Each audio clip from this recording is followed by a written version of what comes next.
ഹരേ Krishna. Class തുടങ്ങാം കേട്ടോ. Admin Mataji ആരുമില്ല, അത് കാരണം കൊണ്ട് ദയവേത് എല്ലാവരും മ്യൂട്ടിലിരിക്കുക. ആവശ്യത്തിന് മാത്രം അൺമ്യൂട്ട് ചെയ്ത് സംസാരിക്കുക കേട്ടോ. ഹരേ കൃഷ്ണ. കാണാൻ സാധിക്കുന്നില്ലേ? ഹരേ കൃഷ്ണ. ഉമജ്ഞാനതിമിരാന്തസ്യ ജ്ഞാനാഞ്ജനശലാകയാ ചക്ഷുരുന്മീലിതം യേന തസ്മൈ ശ്രീഗുരവേ നമഃ.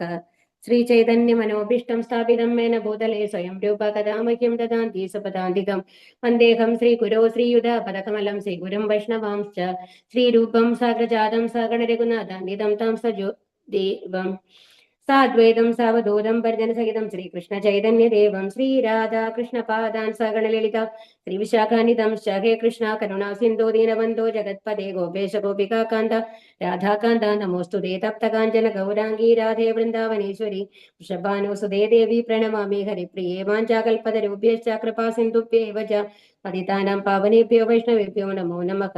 നമാം വിഷ്ണുപാദായ കൃഷ്ണപ്രേഷ്ഠായ ഭൂതലേ ശ്രീമതേ ജയപതാകസ്വാമി ഇതി നാമിനെ നമ ആചാര്യപാദായ നിതായ കൃപപ്രദായിനെ ഗൗരകഥാദാമതായ നഗരഗ്രാമതാരിണി നമാം വിഷ്ണുപാദായ കൃഷ്ണപ്രേഷ്ഠായ ഭൂതലേ ശ്രീമതേ ഭക്തിവേദാന്ത സ്വാമി ഇതി നാമിനെ നമസ്തേ സാരസ്വതേ ദേവേ ഗൗരവാണി പ്രചാരിണി നിർവിശേഷ ശൂന്യവാദി പാശ്ചാത്യദേശധാരിണി ജയോ ശ്രീകൃഷ്ണ ചൈതന്യ പ്രഭോ നിത്യാനന്ദ ശ്രീ അദ്വൈത ഗദാധര ശ്രീവാസാദി ഗൗരഭക്തവൃന്ദ. ഹരേ കൃഷ്ണ കൃഷ്ണ കൃഷ്ണ ഹരേ ഹരേ ഹരേ രാമ രാമ രാമ ഹരേ ഹരേ. ഹരേ കൃഷ്ണ. നിങ്ങൾക്ക് കാണാൻ സാധിക്കുന്നുണ്ടോ? ഹരേ കൃഷ്ണ. ഉണ്ട് മാതാജി. ഓക്കെ.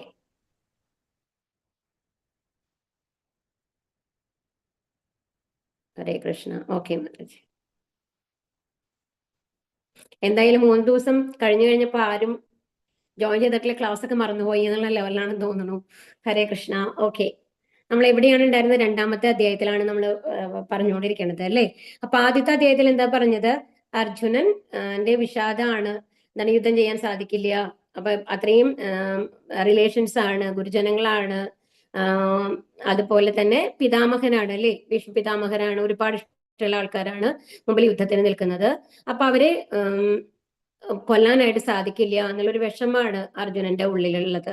അപ്പൊ കുറച്ച് ദിവസമായി ആർക്കെങ്കിലും ഓർമ്മയുണ്ടോ എന്താണ് 5 കാരണങ്ങളെന്ന്? ആർക്കെങ്കിലും പറയാൻ പറ്റുമോ? അൺമ്യൂട്ട് ചെയ്തിട്ട്. ഹരേ കൃഷ്ണ. എന്തുകൊണ്ടാണ് അർജുനൻ യുദ്ധം ചെയ്യാതിരുന്നത് എന്നുള്ളത് കാരണം ആർക്കെങ്കിലും പറയാൻ പറ്റുമോ? എന്താ കാരണം? ഗുരുക്കന്മാരോടുള്ള, പിതാമഹന്മാരും ആദ്യത്തെ എന്താ പറഞ്ഞത്? നമ്മള് അർജുനന്റെ മൃദുല സ്വഭാവമല്ലേ ആദ്യം പറഞ്ഞത്? മൃദുല സ്വഭാവം. അർജുനന്റെ വളരെ മൃദുല സ്വഭാവം. പിന്നെന്താ? പിന്നെ പാപഭാരം, യുദ്ധം ചെയ്ത. രണ്ടാമത്തെ എന്താ പറയുക? നമ്മുടെ സുഖം അനുഭവിക്കാൻ പറ്റിയെന്നുണ്ടല്ലേ രണ്ടാമത്തെ? മൂന്നാമത്തെ പാപാണ് മാതാജി, കറക്റ്റ് ആണ്. ഇനി 4ാമത്തെ എന്താ? കുടുംബ പാരമ്പര്യം. കുടുംബ പാരമ്പര്യം അല്ലേ. ഇനി 5ാമത്തെ എന്താ? തീരുമാനങ്ങൾ എടുക്കാനാവാത്ത അവസ്ഥ. അപ്പൊ ഈ അവസ്ഥയിലാണ് ഇപ്പൊ അർജുനന് തീരുമാനം എടുക്കാൻ സാധിക്കില്ല എന്നുള്ള അവസ്ഥയിലാണ് ഇരിക്കുന്നത് അല്ലെ. അപ്പൊ നമ്മൾ 2ാമത്തെ അധ്യായത്തില് അർജുനോട് എന്താണ് ഭഗവാൻ ഉപദേശിച്ചത്? നമ്മൾ ഇതുവരെ എന്താ വന്നത്? അപ്പൊ ആദ്യം തന്നെ എന്താ പറഞ്ഞു കൊടുത്തെന്നുണ്ടെങ്കിൽ, നമ്മള് ഈ ശരീരമല്ല, നമ്മൾ ആത്മാവാണ്. അപ്പൊ അതുകൊണ്ട് തന്നെ ആ ശരീരം നശിക്കുന്നത് കൊണ്ട് ദുഃഖിക്കേണ്ട ആവശ്യമില്ല, പാപം വരുന്നില്ല. 2ാമത്തെ കാര്യം എന്താ പറഞ്ഞത് എന്ന് വെച്ച് കഴിഞ്ഞിട്ട് നമ്മൾ ആരെ വേണമെങ്കിലും പോയി കൊല്ലാം എന്നുള്ളതല്ല എന്നൊരു കാര്യം. ധർമ്മത്തിന് വേണ്ടിയിട്ട് ഭഗവാന്റെ ഇച്ഛകൾക്കനുസരിച്ച് മറ്റുള്ള ഒരു ക്ഷത്രിയന്റെ ധർമ്മം നിർവഹിക്കുന്നത് കൊണ്ട് തെറ്റില്ല എന്നുള്ളതാണ് അർജുനൻ പറഞ്ഞു മനസ്സിലാക്കിക്കൊണ്ടിരുന്നത് അല്ലെ. അപ്പൊ മെയിൻ ആയിട്ട് ആദ്യത്തെ ഭഗവത്ഗീത നമ്മളെ പഠിപ്പിക്കുന്ന പാഠം എന്തായിരുന്നു? നമ്മള് ശരീരമല്ല, ആത്മാവാണ്. നമ്മുടെ ശരീരം എന്ന് പറയുന്നത്, മേലത്തെ ശരീരം എന്ന് പറയുന്നത് സ്ഥൂല ശരീരം, സൂക്ഷ്മ ശരീരം ഉണ്ട്. ആ ശരീരം എന്തുകൊണ്ടാണ് ഉണ്ടാക്കിയിട്ടുള്ളത്? 24 മൂലങ്ങൾ കൊണ്ടാണ്, 5 ഭൂതങ്ങൾ കൊണ്ടാണ് ഉണ്ടാക്കിയിട്ടുള്ളത് എന്ന് പറഞ്ഞു അല്ലെ. 5 ഭൂതങ്ങൾ കൊണ്ടാണ് ഉണ്ടാക്കിയിട്ടുള്ളത് എന്ന് പറഞ്ഞു. പിന്നെ ഉള്ളിലത്തെ സൂക്ഷ്മ ശരീരത്തിന് എന്താണ്? മനസ്സ്, ബുദ്ധി, അഹങ്കാരം, അതാണുള്ളത്. അതിന്റെ ഉള്ളിൽ ഇതൊന്നുമല്ലാതെ നമ്മൾക്കൊരു ജീവാത്മാവുണ്ട് എന്നുള്ളതാണ് പറഞ്ഞത്. പിന്നെന്താ പറഞ്ഞത്? ഒരു പരമാത്മാ രൂപത്തിൽ ഭഗവാൻ നമ്മുടെ ഉള്ളിലുണ്ട്.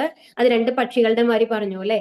അപ്പോ ഒന്ന് പരമാത്മാവും ഒന്ന് ജീവാത്മാവും. അപ്പൊ നമ്മുടെ ഹൃദയത്തിനുള്ളിൽ ജീവാത്മാവും ഉണ്ട്, പരമാത്മാവും ഉണ്ട്. ഭഗവാൻ സ്വയമായിട്ട് പരമാത്മാവായിട്ടുണ്ട്, പിന്നെ നമ്മളുടെ ആത്മാവ് എന്ന് പറയുന്നത് ജീവാത്മാവാണ്. ഇത്രയാണ് പറഞ്ഞത് അല്ലെ.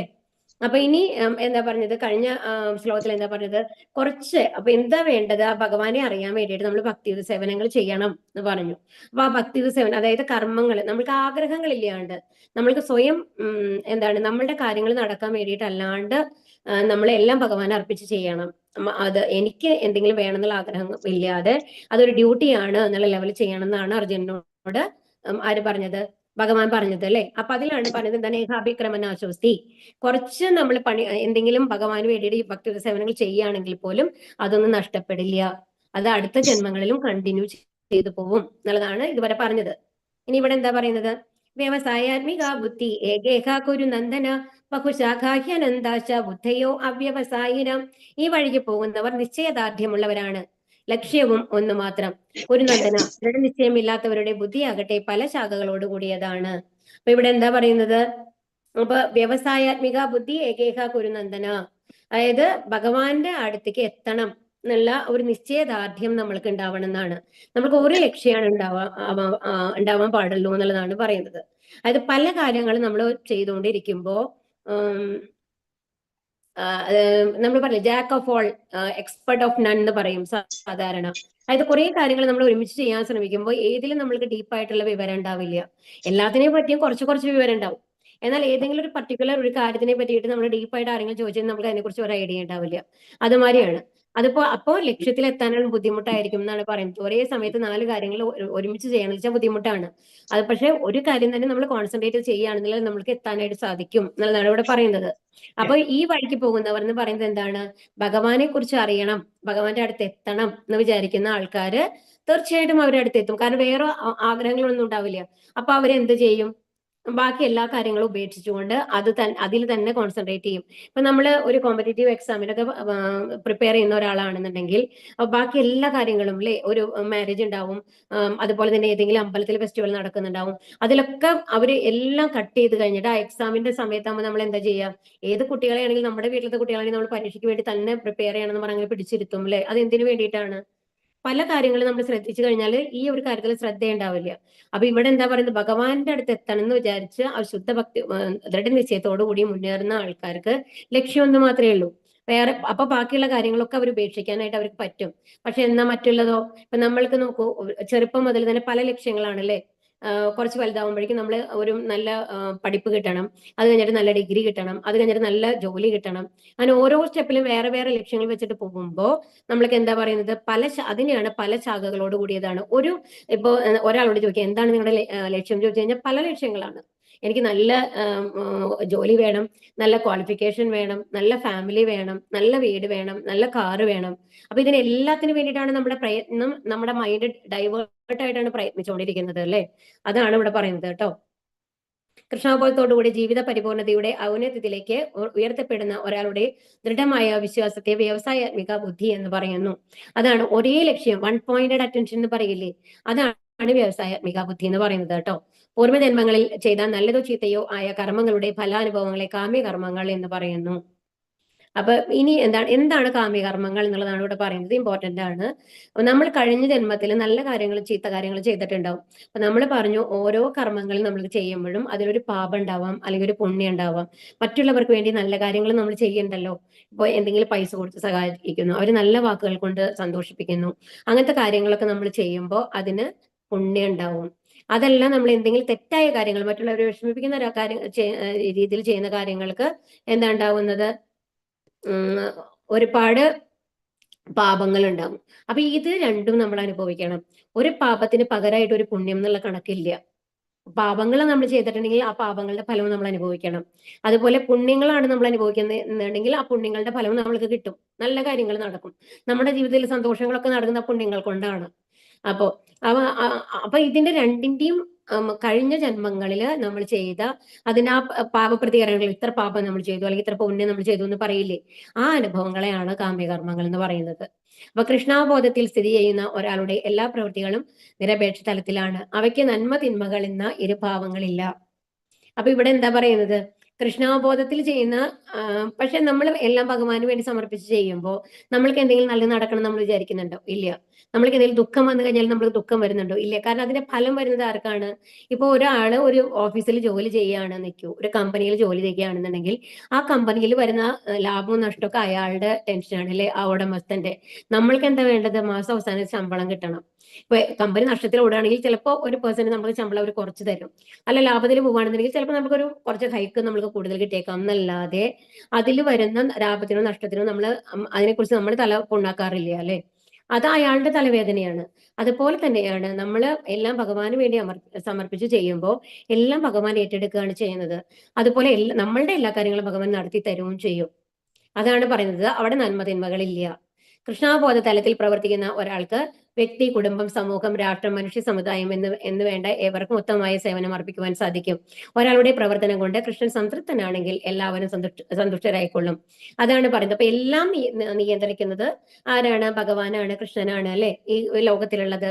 അപ്പൊ ഭഗവാനെ നമ്മൾ പ്രീതിപ്പെടുത്തി കഴിഞ്ഞാല് ബാക്കിയുള്ള ആരെയും നമ്മൾ പ്രീതിപ്പെടുത്തേണ്ട ആവശ്യമില്ല. ഭഗവാൻ തന്നെ മറ്റുള്ളവരുടെ കാര്യങ്ങളൊക്കെ നോക്കിക്കോളും.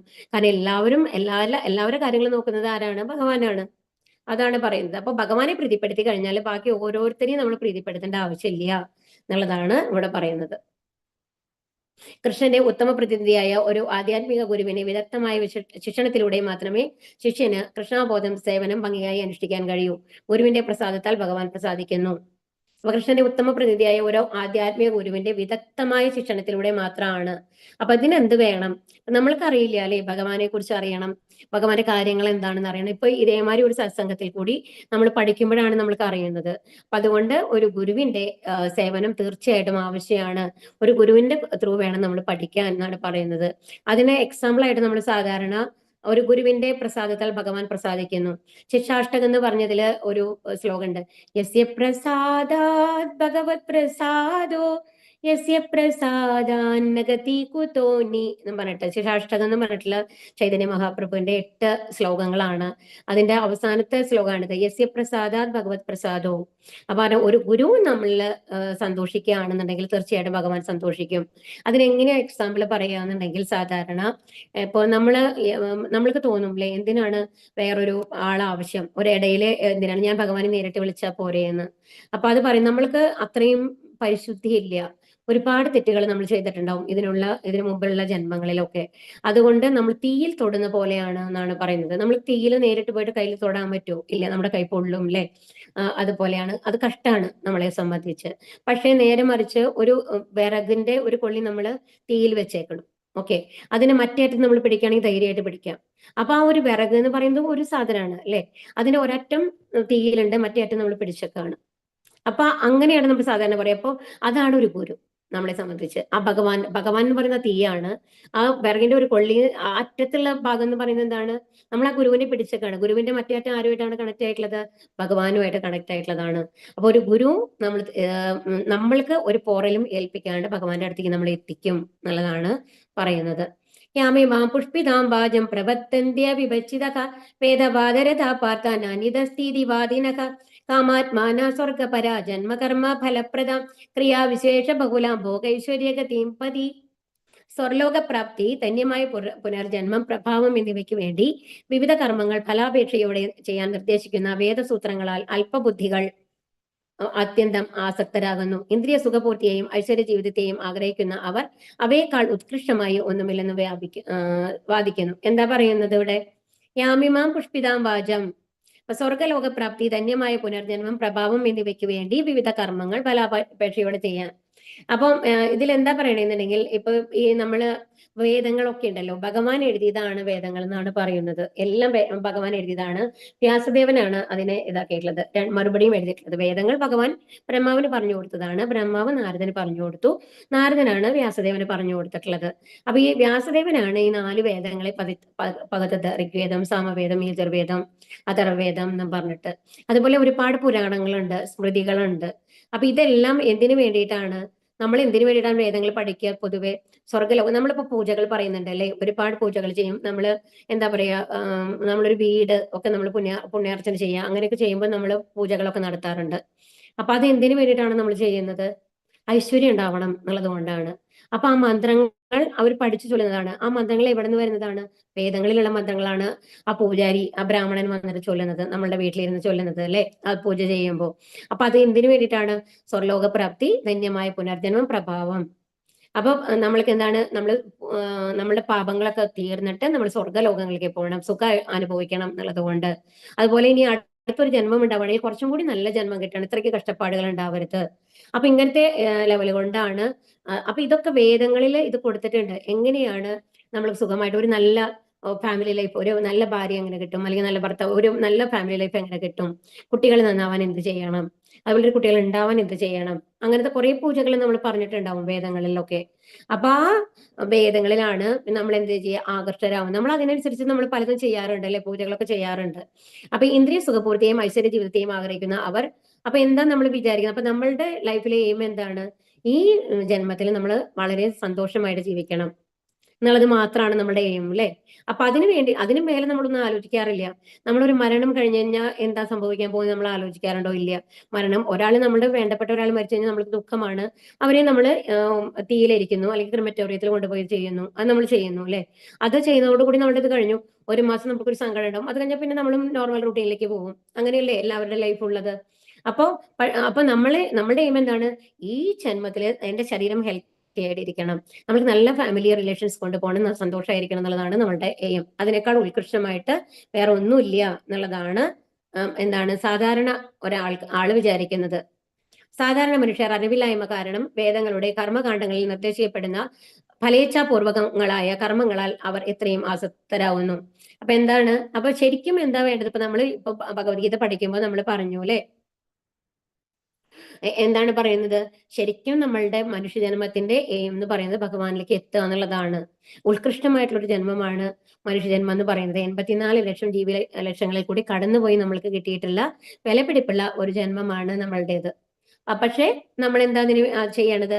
നമ്മൾ ഈ ശരീരത്തിന്, നശിച്ചു പോകുന്ന ശരീരത്തിന് വേണ്ടിയിട്ടാണ് നമ്മൾ പണിയെടുക്കുന്നത്.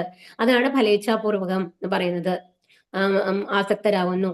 അനുഭവജ്ഞാനം കുറഞ്ഞ കൂട്ടർക്ക് കൃഷ്ണാവബോധത്തോടെ സുനിശ്ചിത കർമ്മത്തിൽ മനസ്സുറപ്പിക്കാൻ പ്രയാസം കൂടും. അപ്പൊ നമ്മളുടെ ആഗ്രഹങ്ങളൊന്നും നമ്മൾക്ക് വിടാൻ പറ്റില്ല. ഇപ്പം മകന് നല്ലൊരു ജീവിതം ലഭിക്കണം, അല്ലെങ്കിൽ നല്ല ജോലി കിട്ടണം, നല്ലൊരു കാർ വാങ്ങണം എന്നുള്ളത് എല്ലാവരെയും ആഗ്രഹങ്ങളാണ് അല്ലെ, ഇങ്ങനത്തെ ആഗ്രഹങ്ങളൊക്കെ വരുന്നത്. ആ ആഗ്രഹങ്ങളെ വിട്ടിട്ട് ഭഗവാനാണ് എല്ലാം, അപ്പൊ ഇതൊന്നും അത്ര ഇമ്പോർട്ടന്റ് അല്ല എന്ന് നമുക്ക് വായ കൊണ്ട് പറയാൻ എളുപ്പമാണെന്നുണ്ടെങ്കിൽ പ്രവൃത്തിയിൽ കൊണ്ടുവരാൻ അത്ര എളുപ്പമുണ്ടാവില്ല അല്ലെ. അപ്പൊ അതുകൊണ്ടാണ് പറയുന്നത്, അപ്പൊ ആ ഒരു ഇതിൽ മുഴുകിയിരിക്കുന്ന ഒരാൾക്ക് എന്താണ്, ഇതെല്ലാം വിട്ട് കഴിഞ്ഞിട്ട് എന്റെ മറ്റുള്ള സന്തോഷങ്ങളെ വിട്ടിട്ട് ഭക്തിയുടെ സേവനങ്ങൾ ചെയ്യണം എന്ന് പറയുമ്പോൾ അതിൽ മനസ്സുറപ്പിക്കാനായിട്ട് നല്ല പ്രയാസമായിരിക്കും എന്നുള്ളതാണ് ഇവിടെ പറയുന്നത്. ഇതാണ് പറയുന്നത് ബഹുശാഖാക്കി അനന്തച്ച, പല തരത്തിലാണ് നമ്മുടെ ബുദ്ധി പോകുന്നത്. നമ്മൾക്ക് ഒരു 1 പോയിന്റഡ് അറ്റൻഷൻ ഇല്ല ഭഗവാന്റെ അടുത്ത് എത്താനായിട്ട്. ഭോഗൈശ്വര്യ പ്രസക്താനം തയാ അപഹൃത ചേതസാം വ്യവസായാത്മിക ബുദ്ധി സമാധൗന വിധീയതേ. ഭൗതിക ഐശ്വര്യങ്ങളിലും സുഖാനുഭവങ്ങളിലും അത്യാസക്തരായവർക്കും ഇവകളാൽ പരിഭ്രാന്തരായവർക്കും ഭക്തിപൂർവ്വം ഭഗവത് സേവനം നടത്താൻ വേണ്ടുന്ന നിശ്ചയദാർഢ്യം ഉണ്ടാവില്ല.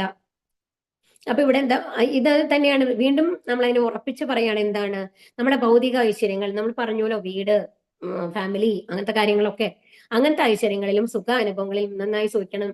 നല്ല എന്താ പറയുക, AC ഉള്ള റൂമിൽ വേണം എനിക്ക് ഉറങ്ങാനായിട്ട്, ഒരിക്കലും ചൂടുണ്ടാവാൻ പാടില്ല. ഇത് കുറെ കാര്യങ്ങളുണ്ട്, അത് എല്ലാവരും ആഗ്രഹിക്കുന്ന കാര്യങ്ങളാണ്. ഇതിൽ അത്യാസക്തരായിട്ടുള്ള ആൾക്കാർക്ക് ഒരിക്കലും ഭഗവത് സേവനം ചെയ്യാൻ വേണ്ടുന്ന നിശ്ചയദാർഢ്യം ഉണ്ടാവില്ല. അപ്പൊ നമ്മൾ എന്താ വിചാരിക്കും? നമ്മൾ പറഞ്ഞു അല്ലെ, ഇത് മുമ്പത്തെ ക്ലാസ്സിൽ, രാവിലെ 4 മണിക്ക് എണീക്കണം, ബ്രഹ്മമുഹൂർത്തത്തിൽ എണീറ്റ് ഹരേകൃഷ്ണ മന്ത്രം ചൊല്ലുന്നതാണ് ഏറ്റവും ഉത്തമം എന്നാണ് പറയുന്നത്. അപ്പൊ ആ സമയത്തൊക്കെ ഒന്ന് എണീക്കുക എന്ന് പറഞ്ഞാൽ നമ്മൾക്ക് എത്ര കഷ്ടം ഉണ്ടാവും എന്ന് ആലോചിച്ച് നോക്കൂ. ശരിക്കും 6 മണി കഴിഞ്ഞാലും കൂടി എഴുന്നേൽക്കാൻ കഷ്ടമുള്ള ആൾക്കാരുണ്ടാവും അല്ലെ. കുറച്ചും കൂടി ഉറങ്ങണം, ദേഹത്തിന് വേദന തോന്നുന്നു, കൈയും കാലും വേദനയുണ്ട്, നമുക്ക് കുറച്ചും കൂടി കിടന്നാലോ എന്നൊക്കെ തോന്നും. പക്ഷെ എന്തുകൊണ്ടാണ് ഈ ഭക്തന്മാര് 4 മണിക്ക് എണീക്കുന്നത്? ഒരു നിശ്ചയദാർഢ്യമാണ്. എന്റെ ഗുരു എന്നോട് പറഞ്ഞിട്ടുണ്ട്, എന്താണ്, ഏറ്റവും പ്രഷ്യസ് ആണ് മനുഷ്യജന്മം, ഇത് പാഴാക്കി കഴിഞ്ഞാൽ ഇനി ഇങ്ങനത്തെ ഒരു അവസരം നമ്മൾക്ക് കിട്ടിയെന്ന് വരില്ല. അതുകൊണ്ട് തീർച്ചയായിട്ടും ഞാൻ 4 മണിക്ക് എണീക്കണം എന്നുള്ള ഒരു നിശ്ചയദാർഢ്യം ഉള്ളിൽ കൊണ്ടുവരണം. അതിന് കൊണ്ടുവന്നിട്ട് വേണം എന്ത് ചെയ്യണമെന്നുണ്ടെങ്കിൽ, ഭക്തിയുത സേവനങ്ങൾ ചെയ്യണമെന്നുണ്ടെങ്കിൽ. അപ്പൊ അത് ചെയ്യാം. പക്ഷേ നമ്മൾ ഈ സുഖ സൗകര്യങ്ങൾ, ഇപ്പൊ നമ്മൾ 12 മണിക്ക് 1 മണിക്കാണ് നമ്മൾ വന്ന് കിടന്ന് ഉറങ്ങണമെന്നുണ്ടെങ്കിൽ 4 മണിക്ക് എണീക്കാനായിട്ട് സാധിക്കുമോ? അത്രയും നേരം പണികളാണ്. ജോലിക്ക് പോകുന്നു, വൈകുന്നേരം വന്നിട്ട് ഭക്ഷണം പാകം ചെയ്യുന്നു, അങ്ങനെ ഒരുപാട് കാര്യങ്ങൾ ചെയ്യുന്ന ആൾക്കാരുണ്ടാവും അല്ലെ. അവരെ സംബന്ധിച്ച് കുറെ കഷ്ടമാണ് ഇങ്ങനത്തെ കാര്യങ്ങൾ. അല്ലാന്നുണ്ടെങ്കിൽ വീട്ടമ്മമാരാണെങ്കിൽ തന്നെ മറ്റുള്ളവർ ജോലിക്ക് പോകുന്ന ആൾക്കാരായിരിക്കും. അപ്പൊ അവര് ലേറ്റ് ആയിട്ടാണ് വരിക. അപ്പൊ അവർക്ക് ഭക്ഷണം പാകം ചെയ്ത് കൊടുക്കണം. അത് കഴിഞ്ഞ് എല്ലാം നമ്മുടെ വീട് ക്ലീനിങ് എല്ലാം കഴിഞ്ഞിട്ട് കിടക്കുമ്പോഴേ ഒരുപാട് ലേറ്റ്. അത് കഴിഞ്ഞിട്ട് 4 മണിക്ക് എണീറ്റ് ഹരേ കൃഷ്ണ മന്ത്രം ജപിക്കുക, അല്ലെങ്കിൽ നാമം ചൊല്ലുക, ഭഗവാന്റെ ആരതി കാണുക എന്നൊക്കെ പറയുമ്പോൾ അതിനുള്ള നിശ്ചയദാർഢ്യം ഉണ്ടാവും, ബുദ്ധിമുട്ടാണ്. സമാധി എന്ന് പറയുന്നത് ഉറച്ച മനസ്സ് എന്ന് പറഞ്ഞാൽ അത് നമ്മൾ എന്ന് പറഞ്ഞാൽ നമ്മളുടെ മനസ്സിൽ വേറെ ചിന്തകളൊന്നുമില്ല. നമ്മൾ ഒരു തവണ നിശ്ചയിച്ചു കഴിഞ്ഞാൽ അതിൽ നിന്ന് മാറില്ല എന്നുള്ള ഒരു ദൃഢനിശ്ചയം ഉണ്ടല്ലോ, അതാണ് ശരിക്കും സമാധി എന്ന് പറയുന്നത്. ഇന്ദ്രിയങ്ങളുടെ അതായത് എനിക്ക് തോന്നുന്നത്, ഞാൻ കുറച്ചും കൂടി നേരം ഉറങ്ങണം തോന്നുന്നത് എന്തുകൊണ്ടാണ്, എന്റെ ദേഹമാണ് എന്നെ പറയുന്നത്, എന്റെ ഇന്ദ്രിയങ്ങളാണ് പറയുന്നത് അല്ലെ, ബോഡി പറയാണ് നമ്മളോട്. അപ്പൊ അതെന്ന് പറയും നമ്മൾ ഇന്ദ്രിയങ്ങൾക്ക് അനുസരിച്ചാണ് നമ്മൾ പോകുന്നത്. എന്നാൽ അതിന് പകരം ഇന്ന് എനിക്കിത് ചെയ്യണം, ഈ സമയത്തുള്ളിൽ ഞാൻ ചെയ്തിരിക്കും എന്നുള്ള ആ ഒരു വാശിയോട് കൂടി എഴുന്നേറ്റ് ഭഗവാനെ സമർപ്പിച്ച് നമ്മൾ ചെയ്യുകയാണെങ്കിലോ, നമ്മൾ എഴുന്നേറ്റ് കഴിഞ്ഞിട്ട് ചെയ്യാൻ തുടങ്ങി നമ്മൾ അതിനോട് ഇൻട്രസ്റ്റ് വരും, നമ്മൾ നന്നായിട്ട് ചെയ്യുകയും ചെയ്യും. ആ എഴുന്നേൽക്കാനുള്ള ഒരു മടിയാണ് അവിടെ കാണുന്നത്. അപ്പൊ സമാധിയിലെത്തിയ ആൾക്കാർക്ക് ഇങ്ങനത്തെ ഒരു ഡൈവേർഷൻ ഒന്നും ഉണ്ടാവില്ല എന്നാണ് പറയുന്നത്. ത്രൈഗുണ്യ വിഷയ വേദാനി ത്രൈഗുണ്യോ ഭവാർജുന നിർദ്വന്ദ്വോ നിത്യസത്വസ്ഥോ നിർയോഗക്ഷേമ ആത്മവാൻ. പ്രകൃതിയുടെ 3 ഗുണങ്ങളാണ് വേദങ്ങളുടെ മുഖ്യ വിഷയം. അർജുന, നീ അവയെ അതിക്രമിക്കണം. ദ്വന്ദ്വങ്ങളിൽ നിന്നും ലാഭനഷ്ടങ്ങളെ കുറിച്ചുള്ള ഉത്കണ്ഠകളിൽ നിന്നും തികച്ചും മുക്തനായി ആത്മാവിൽ മനസ്സുറപ്പിക്കുക. ഇവിടെ എന്താ പറയുന്നത്, ത്രൈഗുണ്യ ഏതാണ്, ഏത് 3 ഗുണങ്ങളാണ് നമ്മൾ പറഞ്ഞിട്ടുള്ളത്? സത്വഗുണം, രജോ ഗുണം, തമോ ഗുണം അല്ലെ. അപ്പൊ ഈ 3 പ്രകൃതി ഗുണങ്ങളിലാണ് പറ്റിയിട്ടാണ് വേദങ്ങളിൽ മുഴുവൻ പറഞ്ഞിട്ടുണ്ടാവുക എന്നാണ് പറയുന്നത്. ഇത്രയും ബൃഹത്തായ വേദങ്ങൾ മുഴുവൻ പറയുന്നത് മെയിൻ ആയിട്ടുള്ള സബ്ജക്ട് എന്താണെന്ന് നോക്കൂ, ഈ 3 ഗുണങ്ങളാണ്. അർജുന, അപ്പൊ അർജുനോട് എന്താ പറയുന്നത്, നീ ഈ 3 ഗുണങ്ങൾ, ഈ സത്വഗുണത്തിന്റെയും മേലെ പോയിട്ട്, നമ്മളിരിക്കുന്നത് രജോ ഗുണം തമോ ഗുണ ലെവലിലാണ് കേട്ടോ. നമ്മൾക്ക് സത്വഗുണത്തിൽ നമ്മൾ എത്തിയിട്ടില്ല, പക്ഷെ അർജുനൻ ഓൾറെഡി സത്വഗുണത്തിലാണ്. അപ്പൊ എന്ത് വേണം, ഈ സത്വഗുണത്തിലും മേലെ പോകണം എന്നാണ് പറയുന്നത്. അതിനെ വിശുദ്ധ സത്വം എന്നാണ് കേട്ടോ പറയാ. അപ്പൊ ദ്വന്ദ്ങ്ങളിൽ നിന്നും ലാഭനഷ്ടങ്ങളിൽ നിന്നും ഉത്കണ്ഠകളിൽ നിന്നും മുക്തനായിട്ട് ആത്മാവിൽ മനസ്സുറപ്പിക്കുക. അപ്പൊ എന്താണ് പറയുന്നത് ഇവിടെ ഭഗവാൻ, ഈ മേലത്തെ ശരീരം ശാശ്വതമല്ല, അത് ഒരു നമ്മളുടെ വാടക വീട് മാതിരി തന്നെയാണ്. അപ്പൊ വേറെ ഒരു വാടക വീട്ടിലേക്ക് നമ്മൾ പോവുകയാണെങ്കിൽ ഇനി അടുത്തത് എന്താണ്, അടുത്തൊരു ശരീരം എന്ന് പറയുന്നത് നമ്മുടെ വേറൊരു വാടക വീടാണ്. ഒരു വാടക വീട് മാറിയിട്ട് അടുത്ത വാടക വീട്ടിലേക്ക് പോകണം. അത് പെർമനന്റ് അല്ല. അപ്പൊ ഏതിൽ മനസ്സുറപ്പിക്കാനാ പറയുന്നത്, സ്ഥിരമായിട്ടുള്ളത് എന്താണ് ഇതില്, നമ്മുടെ ആത്മാവാണ്. ഈ ആത്മാവാണ് വീടുകളിലേക്ക് മാറി മാറി മാറി പോയോണ്ടിരിക്കുന്നത്. അപ്പൊ ആ ആത്മാവില് മനസ്സുറപ്പിക്കുക എന്നുള്ളതാണ് പറയുന്നത്. നമ്മൾക്കും കൂടി തരുന്ന ഉപദേശമാണ്. നമ്മുടെ ശരീരത്തിലുള്ള ആത്മാവാണ് മുഖ്യം. ആ ആത്മാവിന് എന്താണ് നല്ലത്, അതിന് ആ തരത്തിലുള്ള പ്രവൃത്തികളാണ് നമ്മൾ ചെയ്യേണ്ടത് എന്ന് പറയുകയാണ്. അർജുനൻ അതീന്ദ്രിയ മേഖലയിലേക്ക് ഉയരണമെന്നാണ് കൃഷ്ണൻ ഉപദേശിക്കുന്നത്. അതായത് ഇന്ദ്രിയങ്ങളുടെ ലെവൽ എന്ന് പറയുന്നതാണ് ഈ 3 പ്രകൃതി ഗുണങ്ങൾ. ഇന്ദ്രിയങ്ങൾക്ക് മേലെ പോവുക എന്ന് പറയുന്നതാണ് അതീന്ദ്രിയം എന്ന് പറയില്ലേ, അതാണ് വിശുദ്ധ സത്വം എന്ന് പറയുന്നത്. അത് ഭഗവാനെ കുറിച്ചുള്ള പൂർണ്ണമായിട്ടുള്ള അറിവാണ് ആ ഒരു ലെവലില്. അതിനായിട്ടുള്ള ആദ്യത്തെ കാൽവയ്പ്പാണ് ബ്രഹ്മജിജ്ഞാസ അഥവാ സർവോന്നതമായതിനെ കുറിച്ച് അറിയാനുള്ള ആഗ്രഹം. അപ്പൊ എന്താ ഇവിടെ പറയുന്നത് എന്നുണ്ടെങ്കിൽ, ഒരു ആത്മീയ ജീവിതം നമ്മൾക്ക് ആഗ്രഹം ഉണ്ടെങ്കിൽ, ഭഗവാന്റെ അടുത്തേക്ക് പോകണമെന്നുണ്ടെങ്കിൽ, നമ്മൾ ആദ്യത്തെ ചോദ്യം നമ്മളോട് ചോദിക്കുന്നത് എന്താണ്, ഞാൻ ആരാണ്, എന്റെ ഈ ജന്മം എന്തുകൊണ്ടാണ് ഇങ്ങനെയുള്ളത്, എന്തിനാണ് ഈ ജന്മം എനിക്ക് കിട്ടിയിട്ടുള്ളത് എന്നുള്ള ഒരു ചോദ്യം നമ്മളോട് ചോദിക്കുകയാണ്. അതുപോലെ തന്നെ പല ആൾക്കാർ പല തരത്തിലാണ് ഈ ലോകത്തുള്ളത്. പലരും നല്ല സുഖ സൗകര്യത്തിൽ ജീവിക്കുന്നു, ചിലവർ ഒരുപാട് കഷ്ടപ്പെടുന്നു, തെറ്റുകളൊന്നും ചെയ്തിട്ടില്ലെങ്കിൽ പോലും അങ്ങനെ അനുഭവിക്കുന്ന ആൾക്കാരുണ്ട്. അപ്പോ അതെല്ലാം എന്തുകൊണ്ടാണ്, ഇങ്ങനത്തെ ഒരു ചോദ്യം വരുമ്പോഴാണ്, അപ്പൊ ഈ മരണത്തിന് മേലെ പിന്നെ എന്താണുള്ളത്, മരിച്ചു കഴിഞ്ഞാൽ നമ്മൾ എവിടേക്കാണ് പോകുന്നത് എന്നുള്ളൊരു ചോദ്യം നമ്മുടെ ഉള്ളിൽ വരും അല്ലെ. അപ്പൊ ആ ചോദ്യമാണ് അതതോ ബ്രഹ്മജിജ്ഞാസ. അപ്പോഴാണ് നമ്മൾ ഭഗവാനെ കുറിച്ച് അറിയുന്ന ആദ്യത്തെ കാൽവയ്പ് നമ്മൾ വെക്കുന്നത്. അപ്പൊ ബ്രഹ്മജിജ്ഞാസയാണ് ഏറ്റവും ആത്മീയജീവിതത്തിന്റെ തുടക്കം എന്ന് പറയുന്നത്. എന്താണ്, അത്തത്തോ ബ്രഹ്മജിജ്ഞാസ എന്ന് പറയും. എന്താണ്, സർവോന്നതമായിട്ടുള്ള ഭഗവാനെ കുറിച്ച് അറിയാനുള്ള ഒരു ആഗ്രഹം നമ്മുടെ ഉള്ളിൽ വരികയാണ്. സുഖദുഃഖങ്ങളെയും ശീതോഷ്ണങ്ങളെയും പോലുള്ള ദ്വന്ദ്ങ്ങളെ തിദിക്ഷയോടെ നേരിടാൻ പരിശീലിക്കണം. അങ്ങനെ ദ്വന്ദ്ങ്ങളെ സഹിക്കാൻ കഴിവ് നേടി ലാഭനഷ്ടങ്ങളെ കുറിച്ചുള്ള ഉത്കണ്ഠയിൽ നിന്ന് മുക്തനാകണം. ഇവിടെ എന്താ പറയുന്നത്, അപ്പൊ എന്താ വേണ്ടത് ശരിക്കും, ഈ ലോകത്ത് നടക്കുന്നത് നമ്മൾക്ക് ഇതൊന്നും മാറ്റാൻ പറ്റില്ല. സുഖങ്ങളെയും ദുഃഖങ്ങളെയും മാറ്റാൻ പറ്റുമോ നമ്മൾക്ക്? നമ്മുടെ ലൈഫിൽ വരുന്ന സാഹചര്യങ്ങളെ നമുക്ക് മാറ്റാനായിട്ട് സാധിക്കോ? ഇല്ല. പിന്നെ ശീതോഷ്ണങ്ങളെയോ, അപ്പൊ തണുപ്പ് കാലം ഉഷ്ണകാലം ഇതിനെയെല്ലാം മാറ്റിമറിക്കാനായിട്ട് നമുക്ക് സാധിക്കുമോ? ഇതാണ് ദ്വന്ദ്ങ്ങൾ എന്ന് പറയുന്നത്, ഒന്നിനും ഓപ്പോസിറ്റ് ആയിട്ട് വരുന്നത്. അപ്പൊ അതിനെ ഒരുപോലെ നേരിടാൻ പഠിക്കണം എന്നാണ്. വേനൽക്കാലം വരുമ്പോൾ വേനൽക്കാലത്തിനനുസരിച്ച് നമ്മൾ പ്രിപ്പയർ ആവുക. ശൈത്യകാലം വരുമ്പോൾ നമ്മൾ എന്ത് ചെയ്യുന്നു, നമ്മുടെ ദേഹത്തിനെ എങ്ങനെ നമ്മൾ പ്രൊട്ടക്ട് ചെയ്യുക, നമ്മൾ കുറച്ചും കൂടിയും എന്താണ് കട്ടിയുള്ള ഡ്രസ്സുകൾ ഉപയോഗിക്കാൻ തുടങ്ങും. വേനൽക്കാലത്ത് ഒരു കോട്ടൺ ഡ്രസ്സ് നമ്മൾ ഉപയോഗിക്കാൻ തുടങ്ങും. അപ്പൊ അതിനുവേണ്ടി നമ്മുടെ മനസ്സിനെ സജ്ജമാക്കുക എന്നാണ് പറയുന്നത്. നേരിടാൻ പഠിക്കുക എന്നുള്ളതാണ്. അപ്പൊ അതുപോലെ തന്നെയാണ് നമ്മൾക്ക് ദുഃഖം വരുന്ന സാഹചര്യങ്ങൾ ഉണ്ടാവാം. നമ്മൾക്ക് ഏറ്റവും നമ്മൾ പ്രതീക്ഷിക്കാതെ നമ്മളെ ഡിപ്പെൻഡന്റ് ആയിട്ട് ഇരുന്നിരുന്ന അവരെ ഡിപ്പെൻഡ് ചെയ്തിട്ട് നമ്മുടെ ലൈഫ് പോകുന്നു എന്ന് വിചാരിക്കുന്ന ആൾക്കാർ നമ്മളെ പെട്ടെന്ന് വിട്ടുപോവാം. അപ്പോഴും നമ്മൾ എന്താ വിചാരിക്കേണ്ടത്, ഇത് നമ്മുടെ ജീവിതം അവസാനിപ്പിക്കാനുള്ള സമയമല്ല. It's A challenge. ഭഗവാൻ തരുന്ന ഒരു ചലഞ്ചാണ്. അതിനെങ്ങനെ നേരിടണം, അതിനെ നേരിടാനുള്ള ശക്തിയും ഭഗവാൻ, ആ ബുദ്ധിയും നമ്മൾക്ക് ഭഗവാൻ തന്നെ തരും. നമ്മൾ പിടിച്ചു നിൽക്കണം എന്ന് മാത്രമേ ഉള്ളൂ. ആ പേഷ്യൻസ് നമ്മൾക്ക് ഉണ്ടാവണം എന്ന് മാത്രമേ ഉള്ളൂ. അപ്പൊ എല്ലാത്തിനെയും നേരിടാനുള്ള ഒരു മനസ്സ്, ആ മനസ്സാണ് നമ്മൾ ഉണ്ടാക്കേണ്ടത്. തികഞ്ഞ കൃഷ്ണാവബോധത്തോടെ ജീവിക്കുന്നവർക്ക്, കൃഷ്ണന്റെ കരുണയെ മാത്രം ആശ്രയിക്കുന്നവർക്ക് ഈ അതീന്ദ്രിയ അവസ്ഥ ലഭ്യമാകുന്നു. അപ്പൊ നമ്മൾ എന്താണ്, നമ്മുടെ പഴയ അമ്മമാരൊക്കെ ഉണ്ടാവും, നമ്മള് വയസ്സായ ആൾക്കാരൊക്കെ നോക്കി കഴിഞ്ഞാല് അവരെ ഓവറായിട്ടൊന്നും ആലോചിക്കില്ല. നാളെ എന്താ വരണത്, മറ്റന്നാൾ എന്താ പോണത്, നമ്മൾ എത്രത്തോളം ശേഖരിച്ച് വെക്കണം, അങ്ങനത്തെക്കാൾ കൂടുതൽ അവരെന്താ പറയാ, ഇതെല്ലാം ഭഗവാന്റെ നിശ്ചയാണ്. ഇങ്ങനെയാണ്. അവർ ഓവറായിട്ട് പഠിച്ചിട്ടൊന്നും ഉണ്ടാവില്ല. വേദങ്ങളോ ഒന്നും പഠിക്കാത്ത ആൾക്കാരായിരിക്കാം. ഒരുപക്ഷെ ഭഗവത്ഗീതയോ ഭാഗവതം പുസ്തകമോ കണ്ടിട്ടുള്ള ആൾക്കാർ കൂടി ആവില്ല. പക്ഷെ അവരുടെ ഉള്ളിൽ എന്താ ഉണ്ടാവുക, പൂർണ്ണമായിട്ടൊരു വിശ്വാസമാണ്, എല്ലാം ഭഗവാൻ നോക്കിക്കോളും, ഞാൻ വിളിക്കുന്ന ഭഗവാൻ, നാമം ചൊല്ലും അവര്. അവർ ഞാൻ വിളിക്കുന്ന ഭഗവാൻ എല്ലാ കാര്യങ്ങളും നടത്തിക്കോളും. ആ ഒരു ശരണാഗതി തന്നെയാണ് നമ്മൾക്ക് വേണ്ടത്. ഈ അറിവാണ് നമ്മൾക്ക് വേദങ്ങൾ തരുന്നതും. പൂർണ്ണമായും ഭഗവാനെ ആശ്രയിക്കുക. ആശ്രയിച്ചു കഴിഞ്ഞാൽ എല്ലാ കാര്യങ്ങളും ഭഗവാൻ തന്നെ നടത്തിത്തരും. അപ്പൊ നമ്മൾക്ക് മറ്റുള്ളവരുടെ, അതായത് സുഖങ്ങളോ ദുഃഖങ്ങളോ ഒന്നും നമ്മളെ ഓവറായിട്ട് ബാധിക്കില്ല. അതിനെ എങ്ങനെ നേരിടാം, എന്തായാലും ഭഗവാൻ നോക്കും എന്നുള്ളത് ഉറപ്പുണ്ടെന്നുണ്ടെങ്കിൽ ഒരു ദുഃഖം വരുമ്പോഴും നമുക്ക് അറിയാം അതിന്റെ സൊല്യൂഷൻ ഭഗവാൻ തീർച്ചയായിട്ടും തരും എന്നുള്ള ഒരു വിശ്വാസം ഉണ്ടാവുമല്ലോ. അപ്പൊ അതുകൊണ്ട് അങ്ങനത്തെ ആൾക്കാർക്ക് അതീന്ദ്രിയ അവസ്ഥ ലഭിക്കും എന്നാണ് പറയുന്നത്. അവർക്ക് ഇതിന് മേലെ പോവാം. യാവനാർത്ഥ ഉദപാനെ സർവത സംപ്ലുതോദകെ താവാൻ സർവേഷു വേദേഷു ബ്രാഹ്മണസ്യ വിജാനതക. ഒരു കൊച്ചുകുളത്തിന് നിറവേറ്റാൻ സാധിക്കുന്ന ആവശ്യമെല്ലാം വലിയ ഒരു ജലസംഭരണി കൊണ്ട് നിർവഹിക്കാം. അതുപോലെ വേദങ്ങളാൽ ഉദ്ദിഷ്ടമായത് എന്തും അവയുടെ ഉൾപ്പൊരുൾ അറിയുന്നത് കൊണ്ട് നേടാവുന്നതാണ്. ഇവിടെ യാവനാർത്ഥ ഉദപാനെ എന്നാണ് പറയുന്നത്. അതായത് ഇവിടെ ഒരു വലിയ ജലസംഭരണി എന്ന് വെച്ചോളൂ. ഇപ്പോ നമ്മളൊരു സമുദ്രം തന്നെ എടുത്തോളൂ. ആ ഒരു സമുദ്രത്തിന്റെ നമ്മൾ പറഞ്ഞു, ആ ഒരു തുള്ളി ജലത്തില് ആ സമുദ്രത്തിന് ബാക്കിയുള്ള ജലത്തിന്റെ എല്ലാ ഗുണങ്ങളും ഉണ്ട് അല്ലെ. അപ്പൊ അതുപോലെ തന്നെ അപ്പൊ ആ ഒരു സമുദ്രത്തിന്റെ ആ എല്ലാ ഗുണങ്ങളും ആ ഒരു തുള്ളിയിൽ അടങ്ങിയിട്ടുണ്ട് അല്ലെ. അപ്പൊ അതുകൊണ്ടാണ് ഇവിടെ പറയുന്നത് ഒരു ജലസംഭരണി കൊണ്ട് നിർവഹിക്കാം. അപ്പൊ ഒരു വലിയ ജലസംഭരണി ഉണ്ടെങ്കിൽ കുറെ സ്ഥലത്തേക്ക് നമുക്ക് നനയ്ക്കാൻ സാധിക്കുമായിരിക്കും. കറക്റ്റ് അല്ലേ പറയുന്നത്? ഓക്കെ, നമ്മൾക്ക് ആവശ്യമുള്ള വെള്ളം നമുക്ക് ഉപയോഗിക്കാം, ഒരു ജലസേചനത്തിന് ഉപയോഗിക്കാം. ഇതേ കാര്യം തന്നെ ഒരു കൊച്ചു കുളത്തിലെ വെള്ളം വെച്ച് കഴിഞ്ഞിട്ടും അതിന് ചുറ്റുമുള്ള ഭാഗങ്ങളൊക്കെ നനച്ച് നമുക്ക് ചെയ്യാൻ സാധിക്കും. അതുകൊണ്ട് ചെയ്യുന്ന കാര്യങ്ങളെല്ലാം ഒരു കൊച്ചു കുളം കൊണ്ട് സാധിക്കും എന്നുള്ളതാണ് ഇവിടെ പറയുന്നത്. അതായത് ഒരു ജലസംഭരണി തന്നെ എല്ലായിടത്തും ഉണ്ടാവണമെന്നില്ല. ഒരു കൊച്ചു കുളം കൊണ്ടും ഒരു ചെറിയ രീതിയിൽ നമുക്ക് ആ കാര്യങ്ങളെല്ലാം നമുക്ക് സാധിച്ചെടുക്കാനായിട്ട് സാധിക്കും.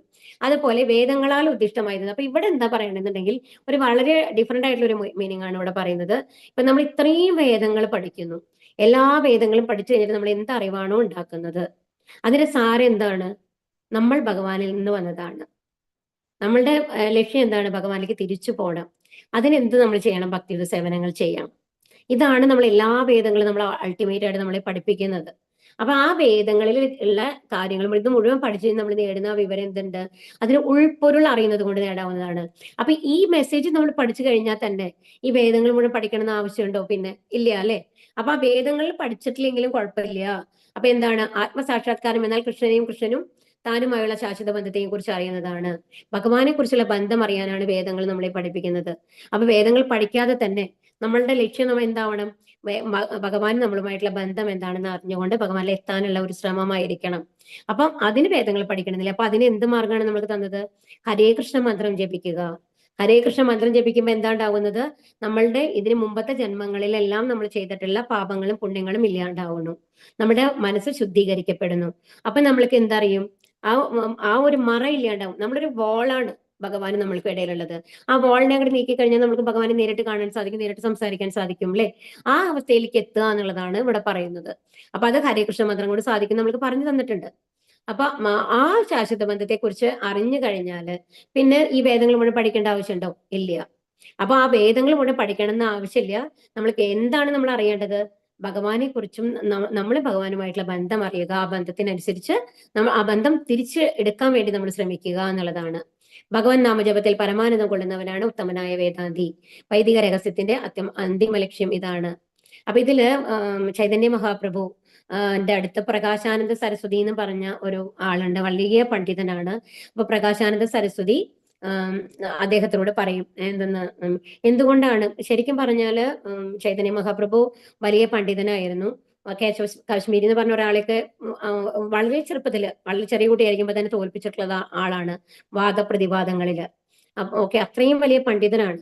പക്ഷേ ഈ ദീക്ഷ എടുത്തതിന് ശേഷം, ഈ കൃഷ്ണാവബോധത്തിൽ വന്നതിന് ശേഷം ഹരേകൃഷ്ണ മന്ത്രം മാത്രമാണ് അദ്ദേഹം ജപിച്ചിരുന്നത്. അപ്പൊ ഇവരോട് പറയുന്നുണ്ട്, അപ്പോ ഈ പ്രകാശാനന്ദ സരസ്വതി എന്ന് പറയുന്നത് വലിയൊരു പണ്ഡിതനാണ്. അപ്പൊ ആ പണ്ഡിതൻ പറയുകയാണ് ഇവരോട്, നിമായി എന്നാണ് ആ സമയത്ത് ചൈതന്യ മഹാപ്രഭു എന്നുള്ള ലെവലിലേക്ക് അവർ എത്തിയിട്ടില്ല. അപ്പൊ ചോദിക്കുകയാണ്, എന്താണ് ചൈതന്യ മഹാപ്രഭുവിനോട് ചോദിക്കുന്നത്, നിങ്ങൾ എന്തുകൊണ്ടാണ് ഈ ഹരേകൃഷ്ണ മന്ത്രം ജപിച്ചുകൊണ്ടിരിക്കുന്നത്? നിങ്ങൾ എന്തുകൊണ്ടാണ് സാൻസ്ക്രിറ്റ് ഒന്നും പഠിച്ചുകൊണ്ട് മറ്റുള്ളവർക്ക് വേദങ്ങൾ പറഞ്ഞു കൊടുക്കാത്തത്? ചോദിക്കുകയാണ്. സംസ്കൃത പണ്ഡിതനാണല്ലോ. അപ്പൊ ചൈതന്യ മഹാപ്രഭു അല്ല കേട്ടോ, പ്രകാശാനന്ദ സരസ്വതിയെ കാണിച്ചിരിക്കുന്ന ചൈതന്യ മഹാപ്രഭു എന്നുള്ള ലെവലിൽ അദ്ദേഹം ട്രാവൽ ചെയ്തുകൊണ്ടിരിക്കുമ്പോഴാണ് പ്രകാശാനന്ദ സരസ്വതിയെ കാണുന്നത്. അപ്പൊ അങ്ങനെ അദ്ദേഹം വന്നു കഴിഞ്ഞിട്ട് വേദാന്താണ്, ശങ്കരാചാര്യരുടെ ഇത് ഫോളോ ചെയ്തിരുന്ന ആളാണ്. ആര്? പ്രകാശാനന്ദ സരസ്വതി. അപ്പൊ എന്നിട്ട് അങ്ങനെ പറയുമ്പോ ഇദ്ദേഹം എന്താ പറയണെന്നുണ്ടെങ്കിൽ, വളരെ വിനയത്തോടു കൂടി എന്താ പറയുന്നത് എന്നുണ്ടെങ്കിൽ, എന്റെ ഗുരു എന്നോട് പറഞ്ഞിട്ടുണ്ട്, എനിക്ക് ഈ വേദങ്ങളൊന്നും പഠിച്ചു കഴിഞ്ഞാൽ തലയിൽ കയറില്ല, അതുകൊണ്ട് ഹരേകൃഷ്ണ മന്ത്രം ജപിക്കുന്നതാണ് ഏറ്റവും ഉത്തമം. അപ്പം അതിൽ നിന്ന് എന്താ നമ്മൾ മനസ്സിലാക്കുന്നത്? അദ്ദേഹത്തിന്റെ വിനയം നമ്മൾക്ക് മനസ്സിലാക്കാം. അതുപോലെ തന്നെ നമ്മൾ എന്താ മനസ്സിലാക്കേണ്ടത്? നമ്മളെ പോലെയുള്ള സാധാരണ ആൾക്കാർക്ക് ഈ വേദങ്ങളൊക്കെ പഠിച്ചു കഴിഞ്ഞ് ഭഗവാനെ കുറിച്ച് അറിഞ്ഞ് അതിനനുസരിച്ചുള്ള ആ സംസ്കൃത ശ്ലോകങ്ങളൊക്കെ പഠിച്ചുകൊണ്ട് റിസൈറ്റ് ചെയ്തിട്ട് അത് ചൊല്ലിക്കൊണ്ടിരിക്കുക എന്ന് പറയുന്നത് മേ ബി ബുദ്ധിമുട്ടായിരിക്കാം. പക്ഷേ ഏറ്റവും ബുദ്ധിയില്ലാത്ത ഒരാൾക്കും ചെയ്യാവുന്ന കാര്യമാണ് എന്തെന്ന്? ഹരേകൃഷ്ണ മന്ത്രം ജപിക്കുക. ചൈതന്യ മഹാപ്രഭുവിന് വേണ്ടിയിട്ടല്ല അത് പറഞ്ഞത്, നമ്മളെ പോലുള്ള ആൾക്കാർക്ക് വേണ്ടിയിട്ട് പറയാണ് ചെയ്തത്. എന്ന് ഇത് ചെയ്താൽ മതി, നിങ്ങൾക്ക് ഭഗവാന്റെ അടുത്ത്. അത് ഭഗവാൻ സ്വയമാണ് നമ്മളോട് പറയുന്നത്. ചൈതന്യ മഹാപ്രഭു എന്ന് പറയുന്നത് ഭഗവാന്റെ അവതാരമാണ് അല്ലെ. അപ്പൊ അതുകൊണ്ടാണ് പറയുന്നത്. ഇനി കർമ്മണ്യേവാധികാരസ്തേ മാ ഫലേഷു കഥാചന മാ കർമ്മ ഫലഹേ ദുർഭുർ മാത്തേ സംഘോസ്ത്വ കർമ്മണി. സ്വന്തം നിയതകർമ്മം നിർവഹിക്കാനേ നിനക്ക് അധികാരമുള്ളൂ. കർമ്മഫലങ്ങളിൽ യാതൊരുവിധ അധികാരവുമില്ല. കർമ്മത്തിൽ നിന്നുളവാകുന്ന ഫലങ്ങളുടെ ഹേതു താനാണെന്ന് കരുതണ്ട. കർത്തവ്യം അനുഷ്ഠിക്കാതെ ഒഴിയാൻ ആഗ്രഹിക്കുമരുത്. അപ്പൊ ഇവിടെ എന്താ പറയുന്നത്? നിന്റെ നിയതകർമ്മം, അപ്പൊ നിനക്ക് എന്താ ചെയ്യേണ്ടതെന്നുള്ളത് ചെയ്യാനാണ് നിനക്ക് ഒരു കർമ്മം ഉണ്ടാവും. അത് ഓരോരുത്തർക്കും ജനിച്ചു കഴിയുമ്പോൾ നമ്മൾക്ക് ഓരോരുത്തരും ഒരു ഇൻട്രസ്റ്റ് ഉണ്ടാവും അല്ലെ. അത് ശരിക്കും പറഞ്ഞാല് ജന്മം കൊണ്ട് ലഭിക്കുന്നതല്ല, നമ്മുടെ കർമ്മം കൊണ്ടാണ്. ഓരോരുത്തർക്കും ഓരോ കാര്യങ്ങൾ ചെയ്യാനാണ് വാസന ഉണ്ടാവുക. അപ്പൊ ആ വാസനയാണ് പറയുന്നത് നിയതകർമ്മം. അപ്പൊ ഏത് കർമ്മമാണ്? ഒരു ടീച്ചറാണെങ്കിൽ ടീച്ചറെ കർമ്മം, ഡോക്ടർ ആണെങ്കിൽ ഡോക്ടറെ കർമ്മം, ഒരു വീട്ടമ്മയാണെങ്കിൽ ഒരു വീട്ടമ്മ എന്നുള്ള കർമ്മം. കർമ്മഫലങ്ങളിൽ യാതൊരുവിധ അധികാരവുമില്ല. അപ്പൊ നമ്മൾക്ക് കർമ്മം ചെയ്യാനാണ് അധികാരമുള്ളൂ, കർമ്മഫലങ്ങളിൽ അധികാരമില്ല എന്നുള്ളതാണ് ഇവിടെ ഭഗവാൻ പറയുന്നത്. അപ്പൊ അതുകൊണ്ട് നമ്മൾക്ക് കർമ്മഫലങ്ങളിൽ അധികാരമില്ലാത്തത് കൊണ്ട് ആ കർമ്മങ്ങളുടെ കാരണം നമ്മളാണ്. അയ്യോ ഞാനാണല്ലോ അങ്ങനെ ചെയ്തത്, ഞാനാണ് തെറ്റ് ചെയ്തത് എന്നുള്ള സങ്കടപ്പെടേണ്ട കാര്യമില്ല. അതുപോലെ തന്നെ എന്താണ്, ആ ഒരു കർമ്മത്തിന് ഒരു നല്ല ഫലം ലഭിക്കുമ്പോൾ അതും ഞാനാണെന്ന് പറഞ്ഞിട്ട് അഹങ്കരിക്കേണ്ട ആവശ്യമില്ല. അതായത് ഏത് കർമ്മങ്ങളുടെ ഫലങ്ങളുടെ ഹേതു നമ്മളല്ല, കാരണം നമ്മളല്ല, ഭഗവാനാണ് നിശ്ചയിക്കുന്നത് എന്നുള്ളതാണ് ഇവിടെ പറയുന്നത്. സ്വകർത്തവ്യം അനുഷ്ഠിക്കാതെ. അപ്പൊ അതുകൊണ്ട് എന്ത് ചെയ്യുക? കർത്തവ്യം അനുഷ്ഠിക്കുക. അത് കഴിഞ്ഞിട്ട് മറ്റുള്ളവർ എന്ത് പറയുന്നു എന്ത് ചെയ്യുന്നു എന്നുള്ളത് നമ്മൾ നോക്കേണ്ട ആവശ്യമില്ല. സത്യസന്ധമായിട്ട് നമ്മുടെ കർമ്മങ്ങൾ നമ്മൾ ചെയ്യുക. അതിന്റെ റിസൾട്ട് നമ്മൾ പ്രതീക്ഷിക്കേണ്ട ആവശ്യമില്ല. പലരും പലതരത്തിൽ റിയാക്ട് ചെയ്യാം അതിന് വേണ്ടിയിട്ട്. ചിലവർക്ക് ഇഷ്ടാവാം, ചിലവർക്ക് ഇഷ്ടാവാതിരിക്കാം. ഒരു കാര്യം ഒരാൾ ചെയ്യുമ്പോൾ അത് ചിലവർക്ക് അതിനോട് താല്പര്യം തോന്നാം, മറ്റുള്ളവർക്ക് താല്പര്യം തോന്നാതിരിക്കാം. പക്ഷെ നമ്മളുടെ ശ്രമം എന്തായിരിക്കണം? ഒരിക്കലും മറ്റുള്ളവർക്ക് ദ്രോഹം ഉണ്ടാവാത്ത വിധത്തിലുള്ള ഒരു പ്രവൃത്തിയായിരിക്കണം നമ്മൾ ചെയ്യുന്നത്. അത് പൂർണ്ണമായും മനസ്സോടുകൂടി സത്യസന്ധമായിട്ട് ചെയ്യുക, ശ്രമിക്കുക എന്നുള്ളതാണ്. അപ്പം മറ്റുള്ളവരുടെ റിയാക്ഷൻസ് അനുസരിച്ച് നമ്മൾ ആ ബന്ധങ്ങളിൽ നിന്ന് ഒഴിയാണ്ടിരിക്കുക, ആ കർമ്മങ്ങളിൽ നിന്ന് ഒഴിയരുത് എന്നുള്ളതാണ് ഇവിടെ പറയുന്നത്. നമ്മൾ ചെയ്യേണ്ട കർമ്മം നമ്മൾ തീർച്ചയായിട്ടും ചെയ്തേ ആവണം എന്നുള്ളതാണ് പറയുന്നത്. 3 കർമ്മങ്ങളാണ് ഇവിടെ പ്രതിപാദിക്കുന്നത്. വിധിക്കപ്പെട്ട കർമ്മം, സ്വേച്ഛാനുസൃതമായ കർമ്മം, കർമ്മത്തിൽ നിന്ന് ഒഴിയൽ. ഒന്നെന്ന് പറയുന്നത് വിധിക്കപ്പെട്ട കർമ്മം എന്ന് പറയുന്നത് നമ്മൾക്ക് എന്ത് കർമ്മമാണ് നമ്മൾക്ക് വിധിക്കപ്പെട്ടത്, നമ്മളെ സ്വയം നമുക്ക് ലഭിച്ചിരിക്കുന്ന കർമ്മം. ചിലപ്പോൾ നമുക്ക് ഇഷ്ടമായിട്ട് ആയിരിക്കില്ല, നമുക്ക് ചെയ്യേണ്ടി വരും ചില കർമ്മങ്ങൾ അല്ലെ. വിധിക്കപ്പെട്ട കർമ്മം എന്ന് പറയുമ്പോൾ ഒരു ബ്രാഹ്മണനാണെന്നുണ്ടെങ്കിൽ ആ ബ്രാഹ്മണന്റെ കർമ്മം പൊതുവെ എന്താ പറയുക? അമ്പലങ്ങളിൽ പൂജ ചെയ്യുക, അങ്ങനത്തെ ഒക്കെയാണ്. പക്ഷെ ഇന്നത്തെ കാലത്ത് കലിയുഗത്തിൽ അത് പ്രാക്ടിക്കൽ അല്ല. ചെയ്യാത്തത് കൊണ്ട് നിറയെ പേര് എന്താ ചെയ്യുക, നിറയെ പേര് എന്താ പഠിച്ച് IT കമ്പനികളിലോ അങ്ങനത്തെ കമ്പനികളിലോ ഒക്കെ നിറയെ പേര് ജോലി ചെയ്യുന്ന ആൾക്കാരുണ്ട് അല്ലേ. അത് സ്വേച്ഛാനുസൃതമായ കർമ്മമാണ്, അത് അവരായിട്ട് തിരഞ്ഞെടുക്കുന്ന കർമ്മമാണ്. അത് ബ്രാഹ്മണന്റെ ഒരു കുലത്തൊഴിൽ എന്ന് പറയുന്നത് അതല്ല. മനസ്സിലാവുണ്ടോ പറയുന്നത്? അതാണ് രണ്ട് തമ്മിലുള്ള വ്യത്യാസം. ഈ കർമ്മത്തിൽ നിന്ന് ഒഴിയൽ. ഇനി ഏതെങ്കിലും കർമ്മം നമുക്ക് ചെയ്യാൻ പറ്റുന്നില്ല എന്ന് വിചാരിച്ചു കഴിഞ്ഞാൽ നമ്മൾ അത് ചെയ്യാണ്ടിരിക്കുന്നതാണ് കർമ്മത്തിൽ നിന്ന് ഒഴിയൽ. അത് ഇവിടെ എക്സാമ്പിൾ ആയിട്ട് ഇവിടെ അർജുനൻ പറഞ്ഞല്ലോ ഞാൻ യുദ്ധം ചെയ്യുന്നില്ല എന്ന് പറയുന്നത്. അതാണ് അർജുനന്റെ റെസ്പോൺസിബിലിറ്റിയാണ് അവിടെ യുദ്ധം ചെയ്യേണ്ടത്. പക്ഷെ അത് ഞാൻ ചെയ്യുന്നില്ല, കാരണം എനിക്ക് അതിന് എന്തെങ്കിലും നെഗറ്റീവ് എഫക്ട് വന്നാലോ, അതുകൊണ്ട് ഞാനത് ചെയ്യുന്നില്ല എന്ന് പറഞ്ഞിട്ട് ഒഴിയുന്നതാണ് കർമ്മത്തിൽ നിന്ന് ഒഴിയൽ എന്ന് പറയുന്നത്. തന്റെ കർത്തവ്യമായി കരുതി നിത്യകർമ്മങ്ങൾ ഫലാകാംക്ഷ കൂടാതെ അനുഷ്ഠിക്കുന്നതാണ് സത്വഗുണത്തിലുള്ള പ്രവൃത്തി. അപ്പൊ ഇവിടെ എന്താ പറയുന്നത്? നിങ്ങൾ കർമ്മം ഉപേക്ഷിക്കുകയല്ല വേണ്ടത്. എന്താ വേണ്ടത്? ആ കർമ്മം തന്റെ കർത്തവ്യമാണ് എന്ന് കരുതിയിട്ട് എന്ത് ചെയ്യണം? അതിനുള്ള റിസൾട്ട് പോസിറ്റീവ് ആവട്ടെ നെഗറ്റീവ് ആവട്ടെ വന്നു കഴിഞ്ഞാലും അതിനെക്കുറിച്ച് ബോധറിയാതിരിക്കുക. അതാണ് സത്വഗുണത്തിലുള്ള പ്രവൃത്തി. അത് ഏത് പ്രവൃത്തി ആയിക്കോട്ടെ. ഫലം ഉദ്ദേശിച്ച് ചെയ്യുന്നവ ബന്ധനഹേതുവായി തീരുന്നത് കൊണ്ട് ഫലം മംഗളകരങ്ങളല്ല. അപ്പൊ ഇവിടെ എന്താ പറയുന്നത്? നമ്മൾ എന്താണോ എന്തെങ്കിലും നമ്മൾക്ക് ഇപ്പൊ ഒരു ഡോക്ടർ, ഇപ്പൊ എക്സാമ്പിൾ പറയുകയാണെങ്കിൽ ഒരു ഡോക്ടർ വന്നു കഴിഞ്ഞിട്ട് ഒരാൾക്ക് സർജറി വേണം, പ്രൈവറ്റ് ഹോസ്പിറ്റലാണ്, അപ്പൊ അയാൾ അവിടുത്തെ ഡോക്ടറാണെന്ന് വിചാരിക്കൂ. അപ്പൊ അയാൾ വന്നു കഴിഞ്ഞിട്ട് എന്താണ്, എനിക്ക് അത്രയും കോംപ്ലിക്കേറ്റഡ് ഉള്ള ഒരു സർജറിയാണ്, അങ്ങനത്തെ സർജറി വേറെ ആരും നടത്തിയിട്ടില്ല, അയാൾ നല്ല എലിജിബിൾ ആയതുകൊണ്ട് അയാൾക്ക് ആ ഒരു ദൗത്യം കൊടുത്തേക്കാണ്. അപ്പൊ അതിൽ നിന്ന് ഇപ്പൊ ഈ ഒരു കോംപ്ലിക്കേറ്റഡ് ആയിട്ടുള്ള ഒരു സർജറി നടത്തി ഞാനൊരു സക്സസ്ഫുൾ ആവുകയാണെന്നുണ്ടെങ്കിൽ എന്റെ പേരും പ്രശസ്തിയും കൂടും, അത്രയും ആൾക്കാർ എത്രയും രോഗികൾ എന്റെ അടുത്തേക്ക് വരും എന്നുള്ള ഒരു ഉദ്ദേശത്തോട് കൂടിയിട്ടാണ് അയാൾ അത് ചെയ്യണമെന്നുണ്ടെങ്കിൽ അതെന്ന് പറയുന്നത് മംഗളകരങ്ങളല്ല, ബന്ധനഹേതുവാകും. മനസ്സിലാവുണ്ടോ പറയണത്? ഇനി അതല്ല എന്നുണ്ടെങ്കിൽ എന്താണ്, അത് പുണ്യമാണ് എന്ന് വിചാരിച്ചു കഴിഞ്ഞിട്ട് അല്ല ഇതും ഭഗവാന്റെ സൃഷ്ടിയാണ്, ഞാനൊരു ഡോക്ടറായിട്ട് ആവാൻ പഠിച്ചത് എന്തിനു വേണ്ടിയിട്ടാണ്?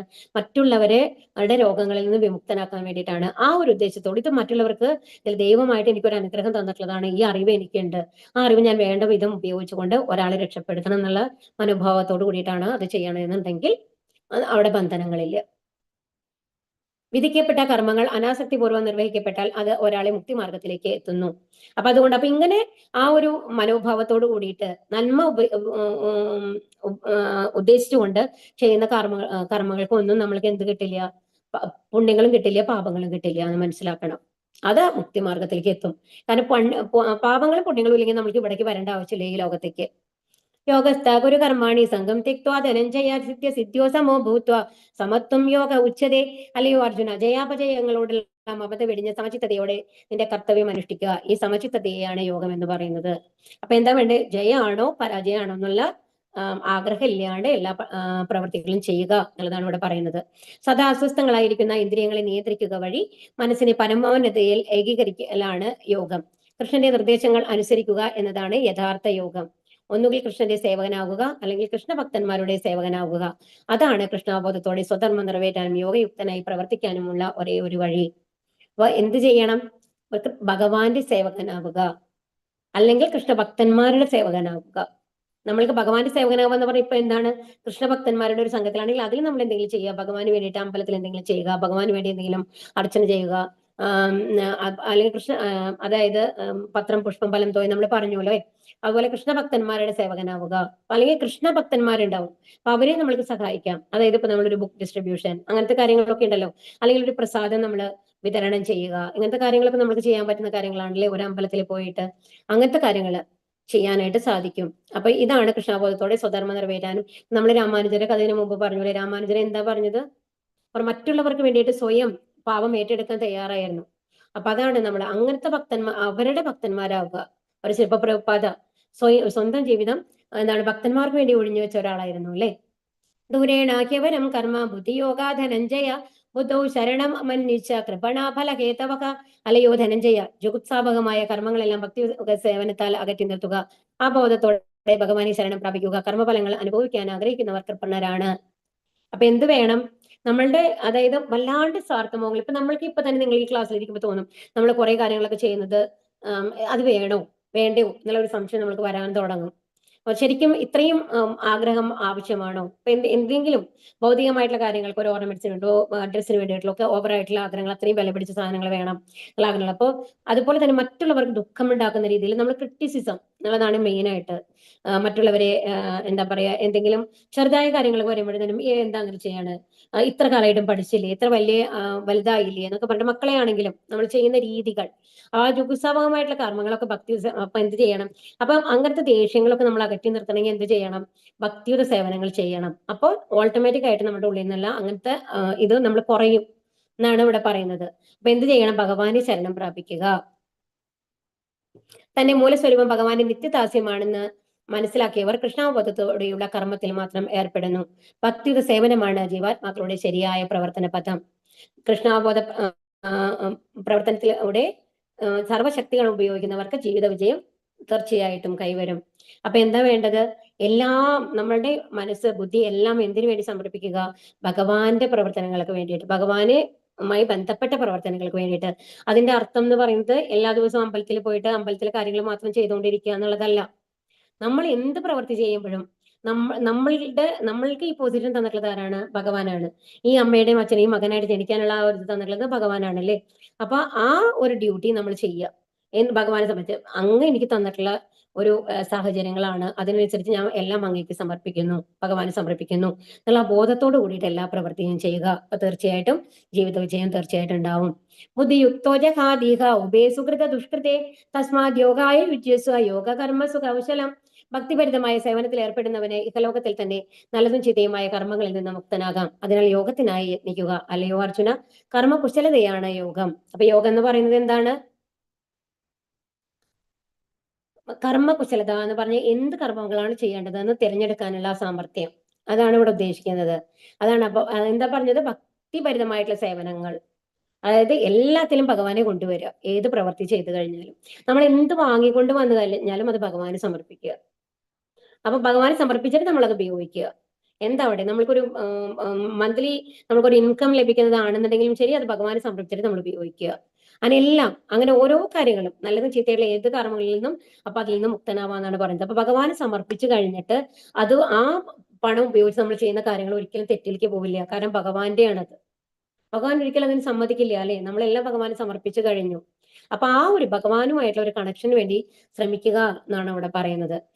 സർവ്വവിധേനയും കൃഷ്ണ ഭഗവാന് സ്വയം സമർപ്പണം ചെയ്ത് ജനിമൃതികളുടെയും പ്രതികർമ്മങ്ങളുടെയും ചങ്ങലക്കെട്ടിൽ നിന്ന് മുക്തനാകണം.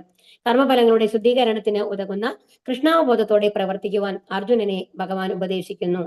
അപ്പൊ ഇവിടെ എന്താ പറയുന്നത്? അപ്പോ അങ്ങനെയാണ്. അപ്പൊ നമ്മൾ ഓരോന്നിനും ഞാൻ ചെയ്ത് ശരിയാണോ തെറ്റാണോ, ശരിയാണോ തെറ്റാണോ, എപ്പോഴും നമ്മൾക്ക് വരുന്ന സംശയമാണ്. അപ്പൊ അതിന്റെ ആവശ്യമില്ല എന്നാണ് പറയുന്നത്. എന്താ പറയുന്നത്? ആദ്യം തന്നെ അത് ഭഗവാന് സമർപ്പിച്ചു കഴിഞ്ഞാൽ അതിൽ ഒരിക്കലും തെറ്റ് വരില്ല. മേ ബി ചില സന്ദർഭങ്ങളിൽ നമ്മൾ ചെയ്യുന്ന പ്രവൃത്തികൾ ശരിയായി വന്നു എന്ന് വരില്ല അതിന്റെ റിസൾട്ട്. പക്ഷെ അതും ഭഗവാന്റെ നിശ്ചയമായിരിക്കും. ഒരു 4 or 5 കൊല്ലം കഴിയുമ്പോൾ നമ്മൾക്ക് അറിയും, ഓ അത് നല്ലതിനായിരുന്നു ആ സംഭവം അന്ന് നടന്നത് എന്നുള്ളത്. അത് ഭഗവാന്റെ പ്ലാനാണ്. നമ്മളുടെ ലൈഫ് എന്ന് പറയുന്ന ഒരു ജിപ്സോ പസിൽ മാതിരിയാണ്. എല്ലാ പസിൽ പീസും നമ്മുടെ കയ്യിലില്ല, അതുള്ളത് ഭഗവാന്റെ കയ്യിലാണ്. കർമ്മജം ബുദ്ധിയുക്താഹി ഫലം തെക്വാ മരീഷിണക ജന്മബന്ധ വിനിർമുക്ത പദം ഗച്ഛന്ത്യനാമയം. ഇപ്രകാരം ഭഗവത് ഭക്തി സേവനങ്ങളിൽ ഏർപ്പെട്ടുകൊണ്ട് ഋഷീശ്വരന്മാർ അഥവാ ഭക്തന്മാർ ഭൗതിക ലോകത്തിലെ കർമ്മഫലങ്ങളിൽ നിന്ന് മുക്തരാകുന്നു. ഇങ്ങനെ ജനന മരണ ശൃംഖലയിൽ നിന്ന് മോചിതരായി അവർ ദൈവസന്നിധിയിൽ എത്തിച്ചേർന്ന് സകല കഷ്ടതകൾക്കും ഉപരിയായ അവസ്ഥയിൽ എത്തിച്ചേരുന്നു. ഇവിടെ എന്താ പറയുന്നത്? കർമ്മജം ബുദ്ധിയുക്താഹി. അപ്പൊ എല്ലാം ഇങ്ങനെ ഭക്തി യുവത സേവനങ്ങളിൽ ഏർപ്പെട്ടുകൊണ്ട് ഋഷീശ്വരന്മാർ എന്താണ് ഉണ്ടാവുന്നത്? ഭൗതിക ഈ കർമ്മഫലങ്ങൾ, അതായത് പാപം പുണ്യം, നമ്മൾ പറഞ്ഞില്ലേ പാപങ്ങളും പുണ്യങ്ങളും ഇല്ലാത്ത ഒരവസ്ഥയിൽ എത്തുന്നു. അപ്പൊ എന്താ ഉണ്ടാവുക?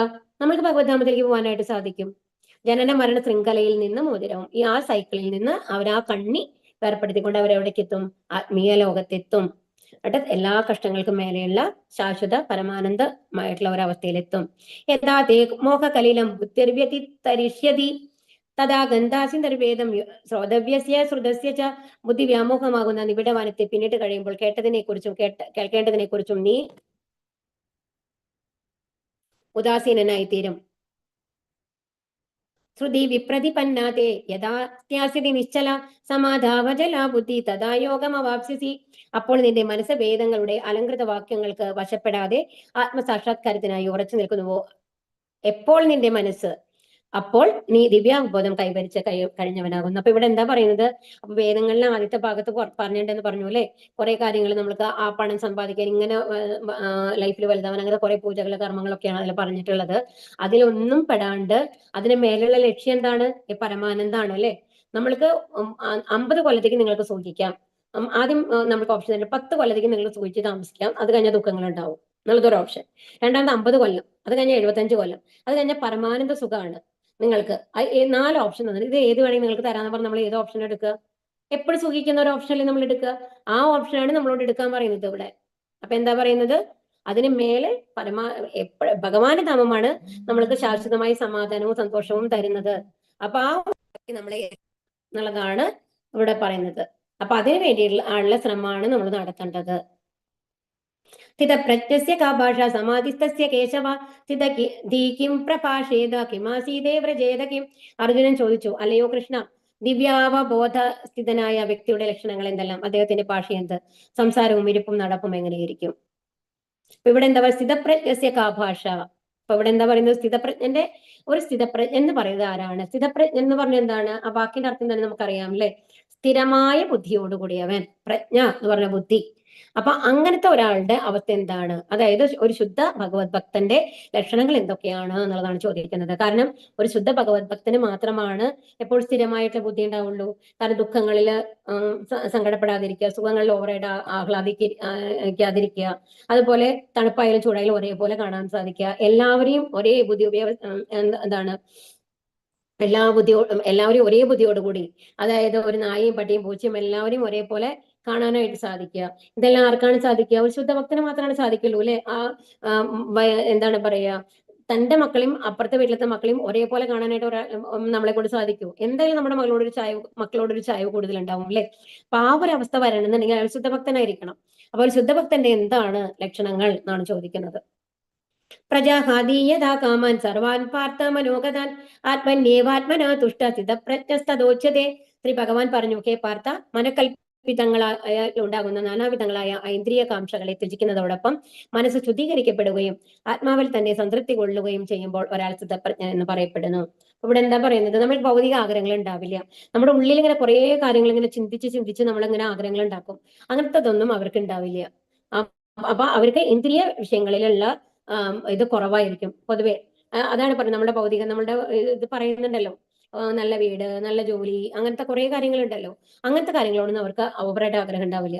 അവർക്ക് ഒരു സാധാരണ രീതിയിൽ ഇതാവണം. അതുപോലെ തന്നെ ഒരു ജോലി അവർ ചെയ്യുന്നുണ്ടെങ്കിൽ തന്നെ എന്താണ്, അവർ ഏറ്റവും മറ്റുള്ളവരെല്ലാം കോമ്പറ്റ് ചെയ്ത് ഞാൻ ഏറ്റവും മേലെത്തണം എന്നുള്ള ആഗ്രഹങ്ങളൊന്നും ഇങ്ങനത്തെ ആൾക്കാർക്ക് വളരെ വലിയ കാര്യമായിട്ട് ഉണ്ടാവില്ല. കാരണം എപ്പോഴും ഒരു കോമ്പറ്റീറ്റീവ് മൈൻഡിലല്ലേ നമ്മൾ ഉണ്ടാവുക.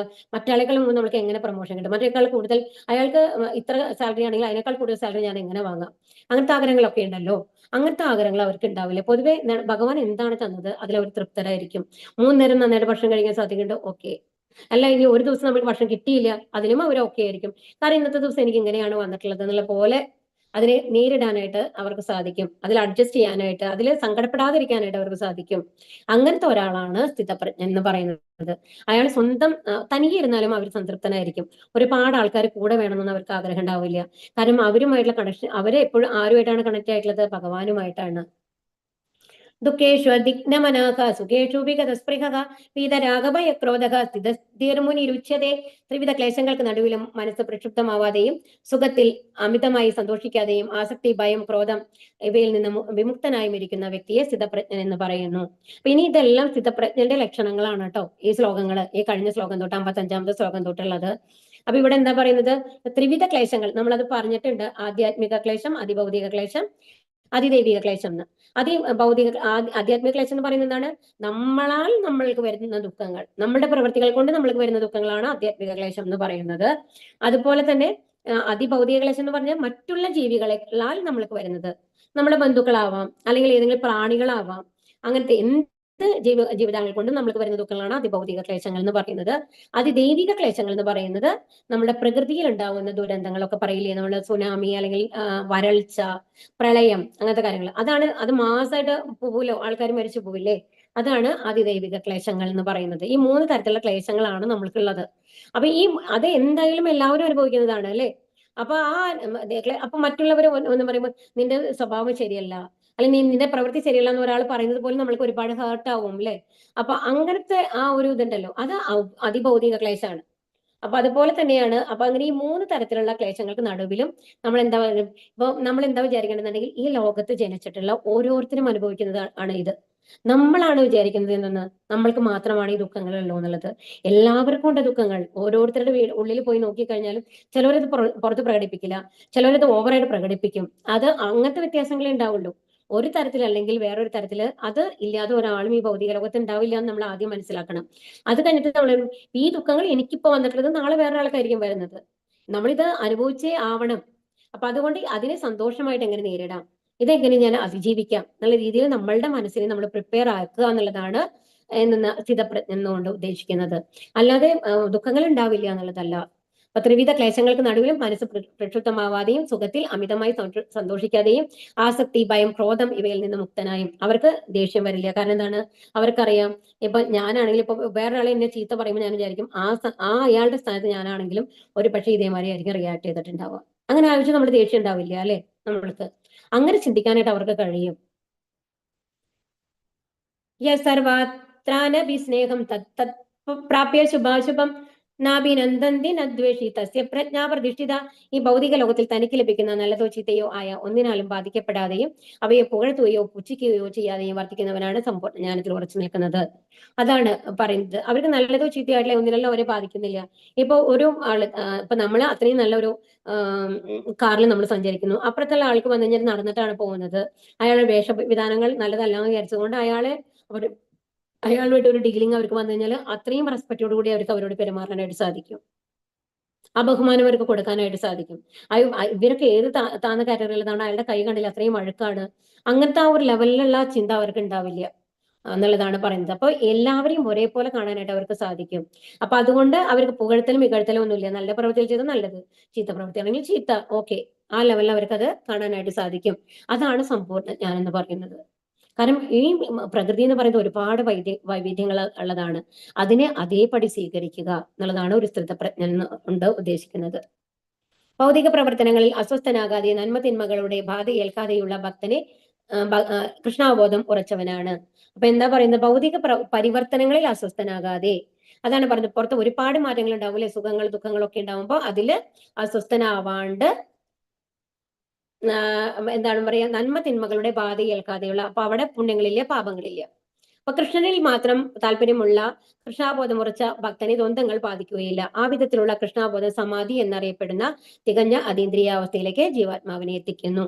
ഇതെല്ലാം കുറച്ച് ഫിലോസഫിക്കൽ ആയിട്ടുള്ള ഭാഗമാണ് കേട്ടോ, കുറച്ച് ഡ്രൈ ആയിട്ടുണ്ടാവും നിങ്ങൾക്ക് ആക്ച്വലി. കാരണം ഇതെല്ലാം ഇതിങ്ങനെ ഒരു സ്ഥിതപ്രജ്ഞന്റെ ലക്ഷണങ്ങളാണ് നമ്മൾ പറഞ്ഞിട്ട് പോകുന്നത്. അതുകൊണ്ട് അപ്പൊ ഇതൊരു സ്റ്റോറി രൂപത്തിലല്ല ഈ ഭാഗം ഉണ്ടാവുക ശരിക്കും ഭഗവത്ഗീതയുടെ. അപ്പം അതുകൊണ്ട് അതിനെ ആ രീതിയിൽ കാണാം കേട്ടോ. അപ്പൊ സമാധി എന്ന് പറയപ്പെടുന്നത് എന്താണ്, നമ്മളെ ഇന്ദ്രിയങ്ങളെ കൊണ്ട് എന്താ പറയാ, ഏത് ഇന്ദ്രിയങ്ങളുടെ ഇതും നമ്മളെ ബാധിക്കില്ല എന്നുള്ള ഒരു അവസ്ഥ. അതായത് നമ്മൾ നിയമ നിങ്ങൾ കഴിഞ്ഞ ലെവലിൽ പഠിച്ചിട്ടുണ്ടാവും അല്ലെ, ആ അവസ്ഥയിൽ എത്തിക്കഴിഞ്ഞിട്ട് എല്ലാ നിയന്ത്രണങ്ങളും എന്താ പറയാ, എല്ലാ ഇന്ദ്രിയങ്ങളെയും മനസ്സിന്റെ ഉള്ളിലേക്ക് വെച്ച് കഴിഞ്ഞിട്ട് ബാക്കി ഒരു കണക്ഷനും ഇല്ലാണ്ട് നമ്മൾക്ക് ഇരിക്കാൻ പറ്റുന്ന ഒരു അവസ്ഥയാണ് സമാധി എന്ന് പറയുന്നത്. അപ്പൊ ഇവിടെ സമാധി എന്ന് പറഞ്ഞതുകൊണ്ട് ഉദ്ദേശിക്കുന്നത് എന്താണെന്നുണ്ടെങ്കിൽ ഏത് ദുഃഖങ്ങളും അവരെ ബാധിക്കുന്നില്ല എന്നുള്ളതാണ്. എന്ത് ദുഃഖം വന്നു കഴിഞ്ഞാലും അവർക്ക് വളരെ സരളമായിട്ട് അതിനെ നേരിടാനായിട്ട് സാധിക്കും. യഥാ സംഹരതേ ചായം കൂർമോങ്കാനീവ സർവശക ഇന്ദ്രിയാണി ഇന്ദ്രിയാർത്ഥേഭ്യ തസ്യ പ്രജ്ഞാ പ്രതിഷ്ഠിതാഹ. ആമ തന്റെ അവയവങ്ങളെ തോടിനുള്ളിലേക്ക് വലിക്കുന്നത് പോലെ ഇന്ദ്രിയങ്ങളെ വിഷയങ്ങളിൽ നിന്ന് പിൻവലിക്കാൻ കഴിയുന്നവനാണ് സ്ഥിതപ്രജ്ഞൻ. അപ്പൊ ഒരു സ്ഥിതപ്രജ്ഞൻ എന്ന് പറഞ്ഞ ആൾ എങ്ങനെയാണ്, അയാൾക്ക് ഇപ്പൊ ഒരു ആമ എന്താ ചെയ്യാം, എന്തെങ്കിലും ഡേഞ്ചർ ഉണ്ടെന്ന് കണ്ടു കഴിഞ്ഞാൽ ഉടനെ അതിന്റെ ഇന്ദ്രിയങ്ങളെ ഉള്ളിലേക്ക് വലിച്ചിട്ട് അതിന്റെ ആ ഒരു പാറമരത്തെ ആ ഒരു പുറന്തോട് മാത്രമേ നമ്മൾ കാണുള്ളൂ അല്ലെ. അപ്പൊ അത് മണ്ണിന്റെയും ഇതിന്റെയൊക്കെ ഇടയിലാണെങ്കിൽ നമുക്ക് അങ്ങനെ ഒരു സാധനം ഉണ്ടില്ല, ഏതോ കല്ല് കിടക്കണമായിട്ട് നമുക്ക് തോന്നുക, അത് ശ്രദ്ധിക്കപ്പെടില്ല. അപ്പൊ എന്താണ്, അപകടങ്ങളിൽ നിന്ന് രക്ഷപ്പെടാൻ അമ്മയുടെ മാർഗ്ഗമാണ്. അത് എന്തെങ്കിലും ആവശ്യം ഉണ്ടെങ്കിൽ മാത്രമാണ് തലൊന്ന് പുറത്തേക്ക് ഇടുള്ളൂ. അപ്പൊ അതുപോലെ ആയിരിക്കണം നമ്മൾ എന്താ വേണ്ടത്, ഭഗവാനുമായിട്ട് ബന്ധപ്പെട്ട കാര്യങ്ങളിൽ മാത്രം നമ്മൾ വ്യാപരിക്കാൻ ശ്രമിക്കണം. ഭൗതിക കാര്യങ്ങളിൽ നിന്നെല്ലാം നമ്മളുടെ ഇന്ദ്രിയങ്ങളെ അതുപോലെ വലിക്കാൻ സാധിക്കണം എന്നുള്ളതാണ് ഇവിടെ പറയുന്നത്. അങ്ങനത്തെ ഒരാളാണ് ആര്, സ്ഥിതപ്രജ്ഞൻ. അവർക്ക് ഭഗവാന്റെ കാര്യങ്ങൾ മാത്രമാണ് ഇൻട്രസ്റ്റ് ഉണ്ടാവുള്ളൂ. ഇച്ഛാനുസരണം ഇന്ദ്രിയങ്ങളെ നിയന്ത്രിക്കാനുള്ള കഴിവാണ് യോഗിയുടെയും ഭക്തന്റെയും ആത്മജ്ഞാനിയുടെയും ലക്ഷണം. സുഖാനുഭോഗങ്ങൾ ചുരുക്കി ആ വിധി നിഷേധങ്ങളെ അനുസരിക്കാൻ കഴിയാത്തവർ കൃഷ്ണാബോധത്തിൽ ഉറച്ചു നിൽക്കാനാവില്ല. അതാണ് ആമയെ പോലെയാണ് നമ്മൾ ഉണ്ടാവേണ്ടത് എന്നാണ് പറയുന്നത്.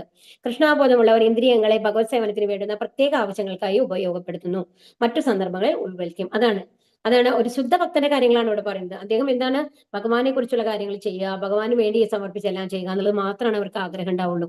സ്വന്തമായിട്ടുള്ള കാര്യങ്ങൾക്ക് വേണ്ടിയിട്ട് അവർ ഒരിക്കലും പ്രയത്നിക്കില്ല. സ്വന്തം തൃപ്തിക്കായി ഇന്ദ്രിയങ്ങളെ ഉപയോഗിക്കുന്നതിന് പകരം അവയെ ഭഗവത് സേവനത്തിനായി അർപ്പിക്കുക എന്നതാണ് അർജുനന് ലഭിക്കുന്ന ഉപദേശം. അപ്പൊ ഇതിൽ നിന്ന് ഭഗവാൻ എന്താ പറയുന്നത്? അർജുന, യുദ്ധം ചെയ്യേണ്ടത് നിനക്ക് വേണ്ടിയിട്ടല്ല, നിനക്ക് പാപ പുണ്യം കിട്ടുന്നുള്ളതിനനുസരിച്ചിട്ടല്ല, എനിക്ക് വേണ്ടി യുദ്ധം ചെയ്യുക, ഞാൻ പറയുന്നു നിന്നോട് യുദ്ധം ചെയ്യാൻ. പക്ഷേ യാവിനി വർത്തന്തേ നിരാകാരസ്യ ദേഹിനകരസ വർജം രസോപ്യസ്യ പരം ദൃഷ്ട്വാ നിവർത്തതേ. വിഷയസുഖങ്ങളോടുള്ള താല്പര്യം നിലനിൽക്കുന്നുണ്ടെങ്കിലും ശരീരസ്ഥനായ ആത്മാവ് ഇന്ദ്രിയ നിയന്ത്രണം പാലിക്കേണ്ടതാണ്. ഇത്തരം പ്രക്രിയകൾ അവസാനിപ്പിച്ച് ഉന്നതമായ രുചി അനുഭവിക്കുന്നതോടെ അയാൾ സ്ഥിതപ്രജ്ഞനാകുന്നു. അപ്പൊ എന്താണ് ശരിക്കും വിഷയസുഖങ്ങൾ, നമ്മൾക്ക് ആഗ്രഹങ്ങളൊന്നും ഉള്ളിൽ നിന്ന് മനസ്സിൽ നിന്ന് പോയിണ്ടാവില്ലെങ്കിൽ കൂടി എന്താ വേണ്ടത്? എന്നാലും നമ്മൾക്ക് നിയന്ത്രിക്കാൻ പഠിക്കണം. ഇത് വേണ്ടാത്തതാണെന്ന് ഉള്ളിൽ തോന്നിക്കഴിഞ്ഞാൽ അത് വേണ്ട എന്നുള്ള ലെവലിൽ നമുക്ക് ഇരിക്കാൻ പഠിക്കണം. ഇപ്പൊ നമ്മളൊരു ഏകാദശിക്കൊക്കെ നമ്മള് ഫാസ്റ്റിംഗ് ചെയ്യുമ്പോൾ നമുക്ക് അത് ഭയങ്കര ബുദ്ധിമുട്ടാണ്. എങ്ങനെയാണ് ഭക്ഷണം കഴിക്കാണ്ടിരിക്കുക? പിന്നെ നമ്മൾ എന്താ പറയുക, ഇന്ന് ഭഗവാന് വേണ്ടി ഞാൻ സമർപ്പിച്ച ദിവസമാണ്, ഞാൻ കഴിക്കുന്നില്ല. അങ്ങനെ ആ നിർബന്ധപൂർവ്വം നമ്മൾ ചെയ്യില്ലേ, അതാണ് അവിടെ ഉദ്ദേശിക്കുന്നത്. അതീന്ദ്രിയാവസ്ഥയിലല്ലാതെ ഇന്ദ്രിയ സുഖാനുഭൂതിയിൽ നിന്ന് വിരമിക്കുക സാധ്യമല്ല. കൃഷ്ണാബോധത്തിന്റെ പുരോഗമനത്തിൽ പരമപുരുഷനായ കൃഷ്ണ ഭഗവാന്റെ സൗന്ദര്യം ആസ്വദിച്ചവനാവട്ടെ ഭൗതിക ഭൗതിക പദാർത്ഥങ്ങളിൽ ആസക്തി തീരെ ഉണ്ടാവില്ല. ശരിക്കും കൃഷ്ണാബോധം ഉദിച്ചവനാവട്ടെ തുച്ഛ വിഷയങ്ങളിലുള്ള ആസക്തി തനിയെ നശിക്കും. അപ്പൊ ഇവിടെ എന്താ പറയുന്നത്? ഭഗവാനോടുള്ള ഒരു ആഗ്രഹം നമ്മൾക്ക് വന്നു, ഭഗവാനോടുള്ള ഭക്തി നമ്മൾക്ക് വന്നു കഴിഞ്ഞാലുണ്ടല്ലോ, അതിന് താഴെയുള്ള ഒരു കാര്യങ്ങളും നമുക്ക് താല്പര്യം ഉണ്ടാവില്ല എന്ന് ഓട്ടോമാറ്റിക് ആയിട്ട്. അത് പ്രത്യേക ശ്രമങ്ങൾ വേണ്ട. അതാണ് ഇവിടെ പറയുന്നത്. ശരിക്കും കൃഷ്ണാബോധം ഉദിച്ച ഒരാൾക്ക് ഈ ഭൗതിക കാര്യങ്ങൾക്ക് താല്പര്യം തന്നെയെ കുറയാൻ തുടങ്ങും എന്നാണ് ഇവിടെ പറയുന്നത്. യഥദോഹ്യഭി കൗന്ദേയ പുരുഷസ്യ വിഭജിതക ഇന്ദ്രിയാണി പ്രമാദീനി ഹരന്തി പ്രസഭം മനഃ. ഇന്ദ്രിയങ്ങൾ അടക്കമില്ലാത്തവയും കരുത്തുള്ളവയുമാണ് അർജുന. അവയെ നിയന്ത്രിക്കാൻ ശ്രമിക്കുന്നവന്റെ മനസ്സിനെ അവൻ വിവേകിക്കുകയാണെങ്കിൽ പോലും അവ ബലാത്കാരേണ വലിച്ചു നീക്കുന്നു.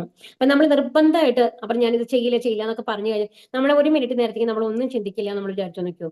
അപ്പോഴാണ് നമ്മൾ 1008 ചിന്തകൾ നമ്മുടെ ഉള്ളിലേക്ക് വരിക. അപ്പൊ നമ്മുടെ മനസ്സിന്റെ ഒരു കൊടുങ്കാറ്റിനേക്കാളും ഭയാനകമാണ് നമ്മുടെ മനസ്സെന്നാണ് പറയുന്നത്. അതിനെ നിയന്ത്രിക്കാൻ അത്രയും ബുദ്ധിമുട്ടാണ്.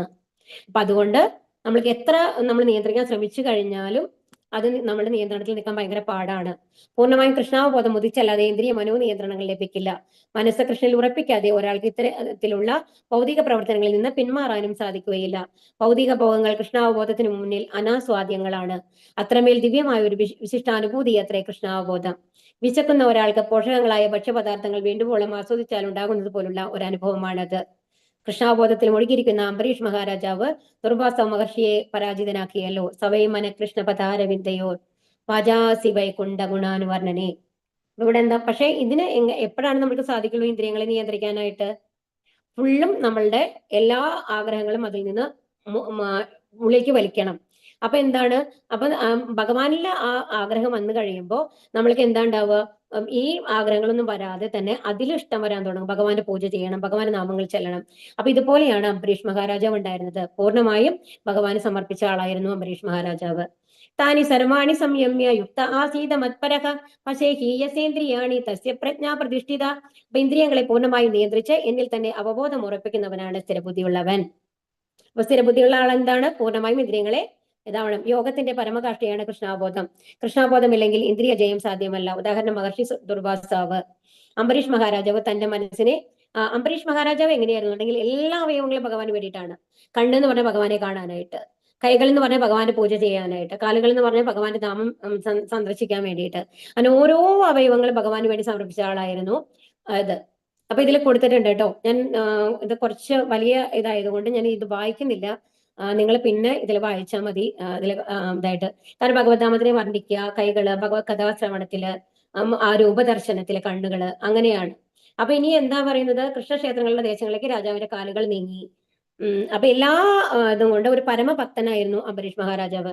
അല്ല, ആത്മനിവേദനം, നമ്മൾ നവവിധ ഭക്തിയിലെ ആത്മനിവേദനം അല്ല എല്ലാം ചേർന്നിട്ടുള്ളതാണ് അംബരീഷ് മഹാരാജാവ് പറയാ. ശ്രവണം, കീർത്തനം, പാദസനം എല്ലാം കൂടി ചേർന്നിട്ടാണ് ആരെ പറയാ? അംബരീഷ് മഹാരാജാവ്. എല്ലാ അവയവങ്ങളും ഭഗവത് ഭക്തിക്ക് വേണ്ടി ഉപയോഗിച്ചിരുന്ന ആളാണ് അംബരീഷ് മഹാരാജാവ്. ധ്യായതോ വിഷയാൻ പുംസക സംഘസ്തേഷുപജായതേ സംഘ സഞ്ജായതേ കാമക കാമക്രോധോപി ജായതേ. ഇത് 2 ശ്ലോകങ്ങൾ ഒരുമിച്ച് നമുക്ക് പോവാം. അപ്പൊ കൃഷ്ണാബോധം ഇല്ലാത്ത ഒരാൾക്ക് ഇപ്പൊ ഇവിടെ എന്താ പറയുന്നത്? നമ്മൾക്ക് എന്തെങ്കിലും ഒരു ആഗ്രഹം ഉള്ളിൽ വരുന്നു. ആ ആഗ്രഹം വരുമ്പോ എന്താ ഉണ്ടാവുക? അത് സാധിക്കണം നമ്മൾ ആഗ്രഹം, ഒരു ആസക്തി വരും അല്ലെ. എങ്ങനെയെങ്കിലും അത് സാധിക്കും. ആദ്യം ഒരു ലൈറ്റ് ആയിട്ട് ഒരു ആഗ്രഹം വരുന്നു, പിന്നെ ഒരു നല്ല, നമ്മുടെ വീട്ടിൽ കാറില്ല എന്ന് വെച്ചോളൂ സപ്പോസ്. അപ്പൊ ഒരു കാറ് കാണുമ്പോൾ നമുക്ക് ആഗ്രഹം, ഒരു കാറ് വേണം നമ്മൾക്ക് യാത്ര ചെയ്യാനായിട്ട് തോന്നുന്നു. അപ്പൊ പിന്നെ നമ്മൾ ബസ്സിൽ യാത്ര ചെയ്യുമ്പോൾ നമുക്ക് ആഗ്രഹം വരുന്ന ഒരു കാർ ഉണ്ടായാൽ നല്ലതായിരുന്നു എന്നുള്ള തോന്നാണ്. ആഗ്രഹം കൂടി കൂടി എന്താണ് വരുന്നത്, അപ്പൊ നമ്മൾ അതിന് വേണ്ടിയിട്ട് എങ്ങനെയെങ്കിലും നമ്മൾ പൈസ ഉണ്ടാക്കണം, ആ പ്രയത്നങ്ങളിൽ ഏർപ്പെടുന്നു. അതാണ് കാമം എന്നുള്ള ലെവലിലേക്ക് വരികയാണ്. എന്നിട്ട് പക്ഷേ എന്താണ്, ഇങ്ങനെ നോക്കി കഴിഞ്ഞാൽ നമുക്ക് വാങ്ങാൻ പറ്റുന്ന അവസ്ഥയിൽ വേറെ വേറെ പല കാര്യങ്ങൾ വീട്ടിൽ വന്നുകൊണ്ടിരിക്കുകയാണ്, സാധിക്കുന്നില്ല എന്നുണ്ടെങ്കിൽ നമുക്ക് എന്ത് വരും, ഒരു ദേഷ്യം വരാൻ തുടങ്ങും അല്ലെ. അതാണ് പറയുന്നത്, ആസക്തി വരുന്നു, ആസക്തിയിൽ നിന്ന് കാമം വരുന്നു, കാമത്തിൽ നിന്ന് എന്ത് വരുന്നു, ക്രോധം വരുന്നു. ഏതെങ്കിലും ആഗ്രഹം സാധിക്കാതെ വരുമ്പോഴാണ് നമുക്ക് ദേഷ്യം വരുന്നത്. അപ്പൊ ആത്മാർത്ഥതയുള്ള ഒരു ഭക്തൻ ഭഗവത് സമ്പർക്കത്തിൽ ഉണ്ടാകുന്ന ആത്മീയ ആനന്ദം ആസ്വദിക്കുന്നതിനാൽ എല്ലാ ഭൗതിക സുഖങ്ങളിലും അവഗണിക്കുന്നു. അതത്രേ ഭക്തന്റെ വിജയരഹസ്യം. എന്നാൽ ഒരു ഭക്തനാണ് ഈ സ്ഥാനത്ത് എന്നുണ്ടെങ്കിൽ ചിലപ്പോൾ ഒരു ആഗ്രഹം വരാം. ആ ആഗ്രഹം വന്നു കഴിഞ്ഞിട്ട് പിന്നെ അത് നടക്കുന്നില്ല എന്ന് കാണുമ്പോൾ വിചാരിക്കും, ഓക്കെ നമ്മൾക്ക് ഇനി ശ്രമിച്ചുകൊണ്ടിരിക്കുക, എപ്പോഴാണ് സാധിക്കുന്നത് നടക്കട്ടെ, ഇത്ര കാലം നമ്മൾ ഇതുമാതിരിയല്ലേ പോയിരുന്നു, ഒന്നും സംഭവിച്ചിട്ടില്ലല്ലോ, അപ്പൊ ഇതുപോലെ തന്നെ നമ്മൾ കണ്ടിന്യൂ ചെയ്യും എന്നുള്ള രീതിയിൽ മനസ്സിനെ നിയന്ത്രിക്കാനായിട്ട് അവർക്ക് സാധിക്കും. ക്രോധാത് ഭവതി സമ്മോഹക സമ്മോഹാത് സ്മൃതി വിഭ്രമക സ്മൃതി ഭ്രംശാത് ബുദ്ധിനാശോ ബുദ്ധിനാശാത് പ്രണശ്യതി.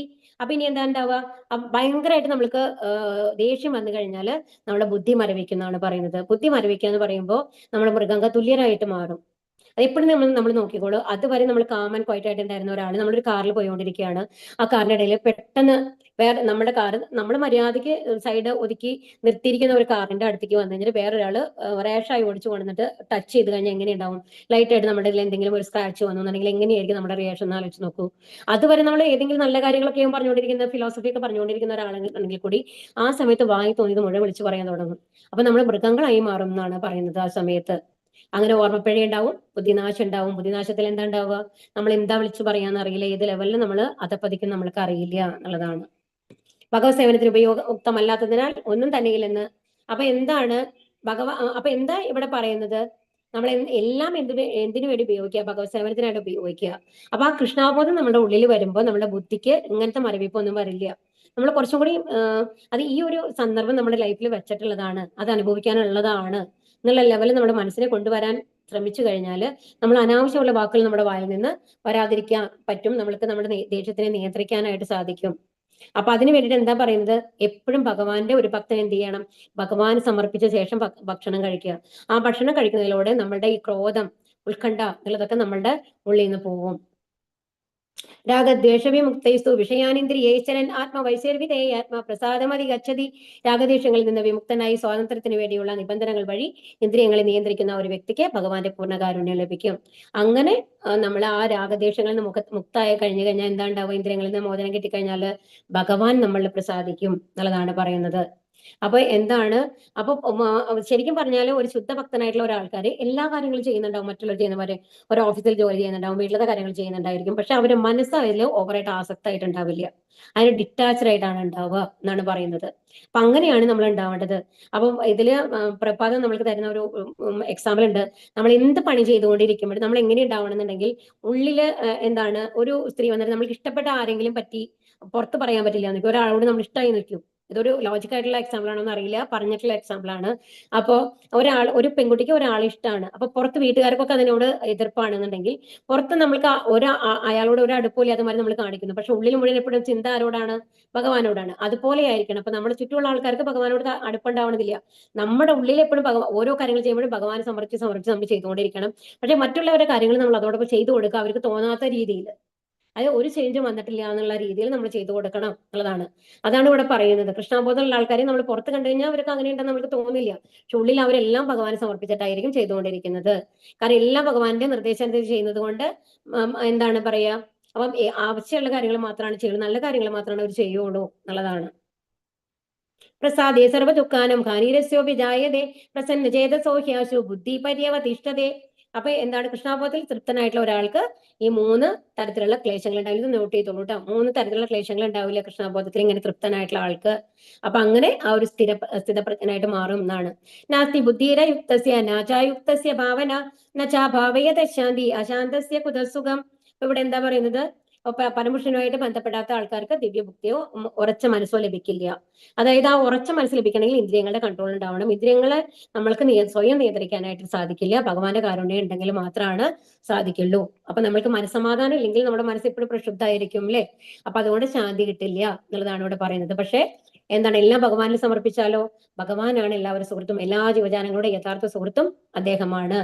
ഇത് അറിഞ്ഞു കഴിഞ്ഞാൽ നമ്മൾക്ക് സമാധാനം വരും. കാരണം എല്ലാം ഭഗവാന്റെ നിശ്ചയപ്രകാരമാണ് നടക്കണമെന്ന് അറിഞ്ഞു കഴിഞ്ഞാൽ നമ്മൾ ഒരു ഓവറായിട്ട് ടെൻഷൻ എടുക്കില്ല. ഇന്ദ്രിയാണാം ഹി ചരിതം യന്മനോനു വിധീയതേ തദസ്യാഹരതി പ്രജ്ഞാം വായുർനാവം വിവാംബസി. വെള്ളത്തിലെ തോണിയെ കൊടുങ്കാറ്റ് എന്ന പോലെ അലയുന്ന ഇന്ദ്രിയങ്ങളിൽ ഏതെങ്കിലും ഒന്നിൽ മനസ്സ് കേന്ദ്രീകരിക്കുമ്പോൾ മനുഷ്യന്റെ ബുദ്ധിയെ അത് വലിച്ചഴയ്ക്കുന്നു. അപ്പൊ ഇത് എങ്ങനെയാണ് നമ്മുടെ ഇന്ദ്രിയങ്ങൾ എന്ന് പറയുന്നത്? ഒരു വെള്ളത്തില് ഒരു തോണി ഇട്ട മാതിരിയാണ്. അത് കൊടുങ്കാറ്റില് എന്താ ഉണ്ടാവും? നമുക്ക് കൺട്രോൾ കിട്ടുമോ? അത് ഏത് ഡയറക്ഷനിൽ, കാറ്റിന്റെ ഗതിക്ക് അനുസരിച്ച് പോകും അല്ലെ. അതുപോലെയാണ് ഇന്ദ്രിയങ്ങളെ നമ്മൾക്ക് നിയന്ത്രിക്കാൻ സാധിച്ചിട്ടില്ലെങ്കിൽ നമ്മളുടെ അവസ്ഥ എന്നുള്ളതാണ് ഇവിടെ പറയുന്നത്. ഇന്ദ്രിയങ്ങൾ ഒന്നൊഴിയാതെ കൃഷ്ണ. അപ്പൊ അതിന് എന്ത് വേണം? അപ്പൊ ഈ ഇന്ദ്രിയങ്ങളെ നമുക്ക് സ്വയം നിയന്ത്രിക്കാൻ പറ്റില്ല എന്ന് പറഞ്ഞപ്പോ എന്ത് ചെയ്യുക? ഭഗവാന്റെ സേവനങ്ങൾക്ക് വേണ്ടി ഉപയോഗിക്കാൻ തുടങ്ങുമ്പോൾ ഭഗവാൻ ആ ബുദ്ധി തരും, ഭഗവാൻ ആ നിയന്ത്രണം തരും എന്നുള്ളതാണ് പറയുന്നത്. അതാണ് അംബരീഷ് മഹാരാജ് ഇവിടെ പറഞ്ഞിട്ടുള്ളത്. തസ്മാദസ്യ മഹാഭാഗോ നിഗൃഹീതാനി സർവശക ഇന്ദ്രിയാണി ഇന്ദ്രിയാർത്ഥേഭ്യ തസ്യ പ്രജ്ഞ പ്രതിഷ്ഠിത. അതുകൊണ്ട് എന്ത് ചെയ്യണം? അപ്പൊ അങ്ങനെ ഒരു കഴിവ് സമ്പാദിച്ച ആളാണ് ആര്? സ്ഥിതപ്രജ്ഞൻ എന്ന് പറയുന്നത്.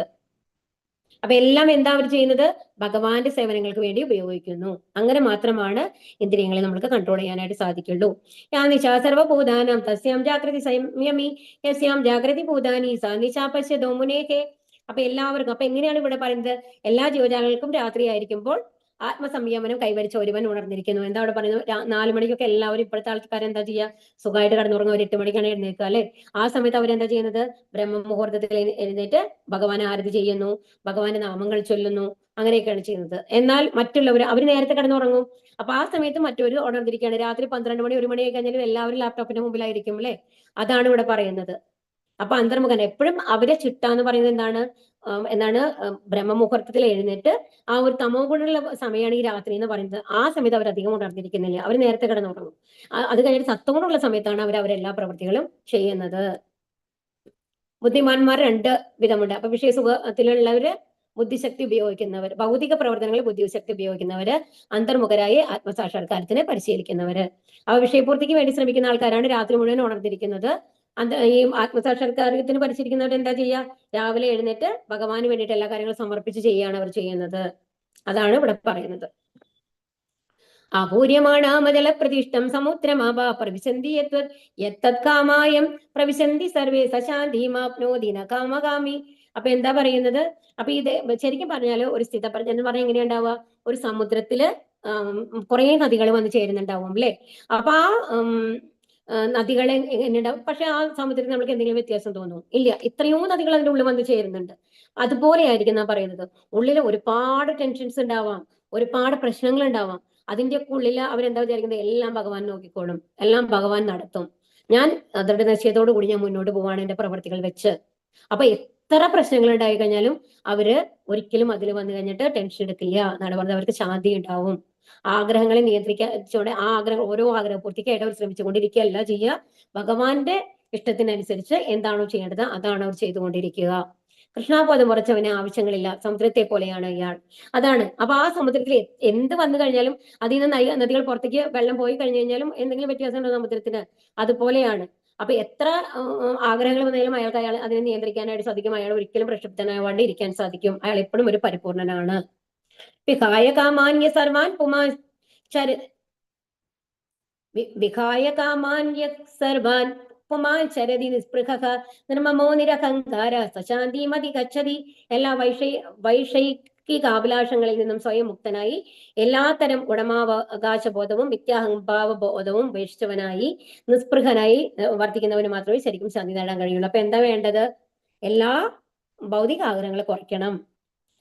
എന്നിട്ട് എന്ത് ചെയ്യണം? ഭഗവാന് വേണ്ടി സമർപ്പിക്കണം. കൃഷ്ണബോധവാനാകണം എന്ന അഭിലാഷ വാസ്തവത്തിൽ ആഗ്രഹമുത്തൻ. ആദ്യം നമ്മൾക്ക് ആ ആഗ്രഹം ഉണ്ടാവണം എന്നാണ് പറയുന്നത്. അപ്പൊ അതുപോലെ തന്നെ ഈ ശരീരമാണ് നമ്മള് എന്നുള്ള വ്യാമോഹത്തില് എന്ത് ചെയ്യണം? അതിനു വേണ്ടിയുള്ള പ്രവർത്തനങ്ങൾ നിർത്തിയിട്ട് എന്ത് ചെയ്യുക? ഭഗവാന് വേണ്ടി ജീവിക്കുക. ആത്മാവിന് എന്താണ് സംതൃപ്തി, അതിനു വേണ്ടിയുള്ള പ്രവർത്തനങ്ങൾ ചെയ്യാനായിട്ട് ശ്രമിക്കണം. അപ്പൊ എന്താണ് ആദ്യത്തെ പോയിന്റ് അതില്? ഈ ലോകത്തുള്ള ഏതും നമ്മുടേതല്ല. ഭഗവാൻ നമ്മൾക്ക് തന്നിട്ടുള്ളതാണ്. അതുകൊണ്ട് തന്നെ ഭഗവാൻ സമർപ്പിച്ചിരിക്കുക എന്നുള്ളതാണ് കൃഷ്ണാബോധത്തിന്റെ പരമകാഷ്ഠ എന്ന് പറയുന്നത്. ഏതിൽ നമ്മൾക്ക് അവകാശബോധമില്ല അവിടെ. നിത്യദാസനാണ്.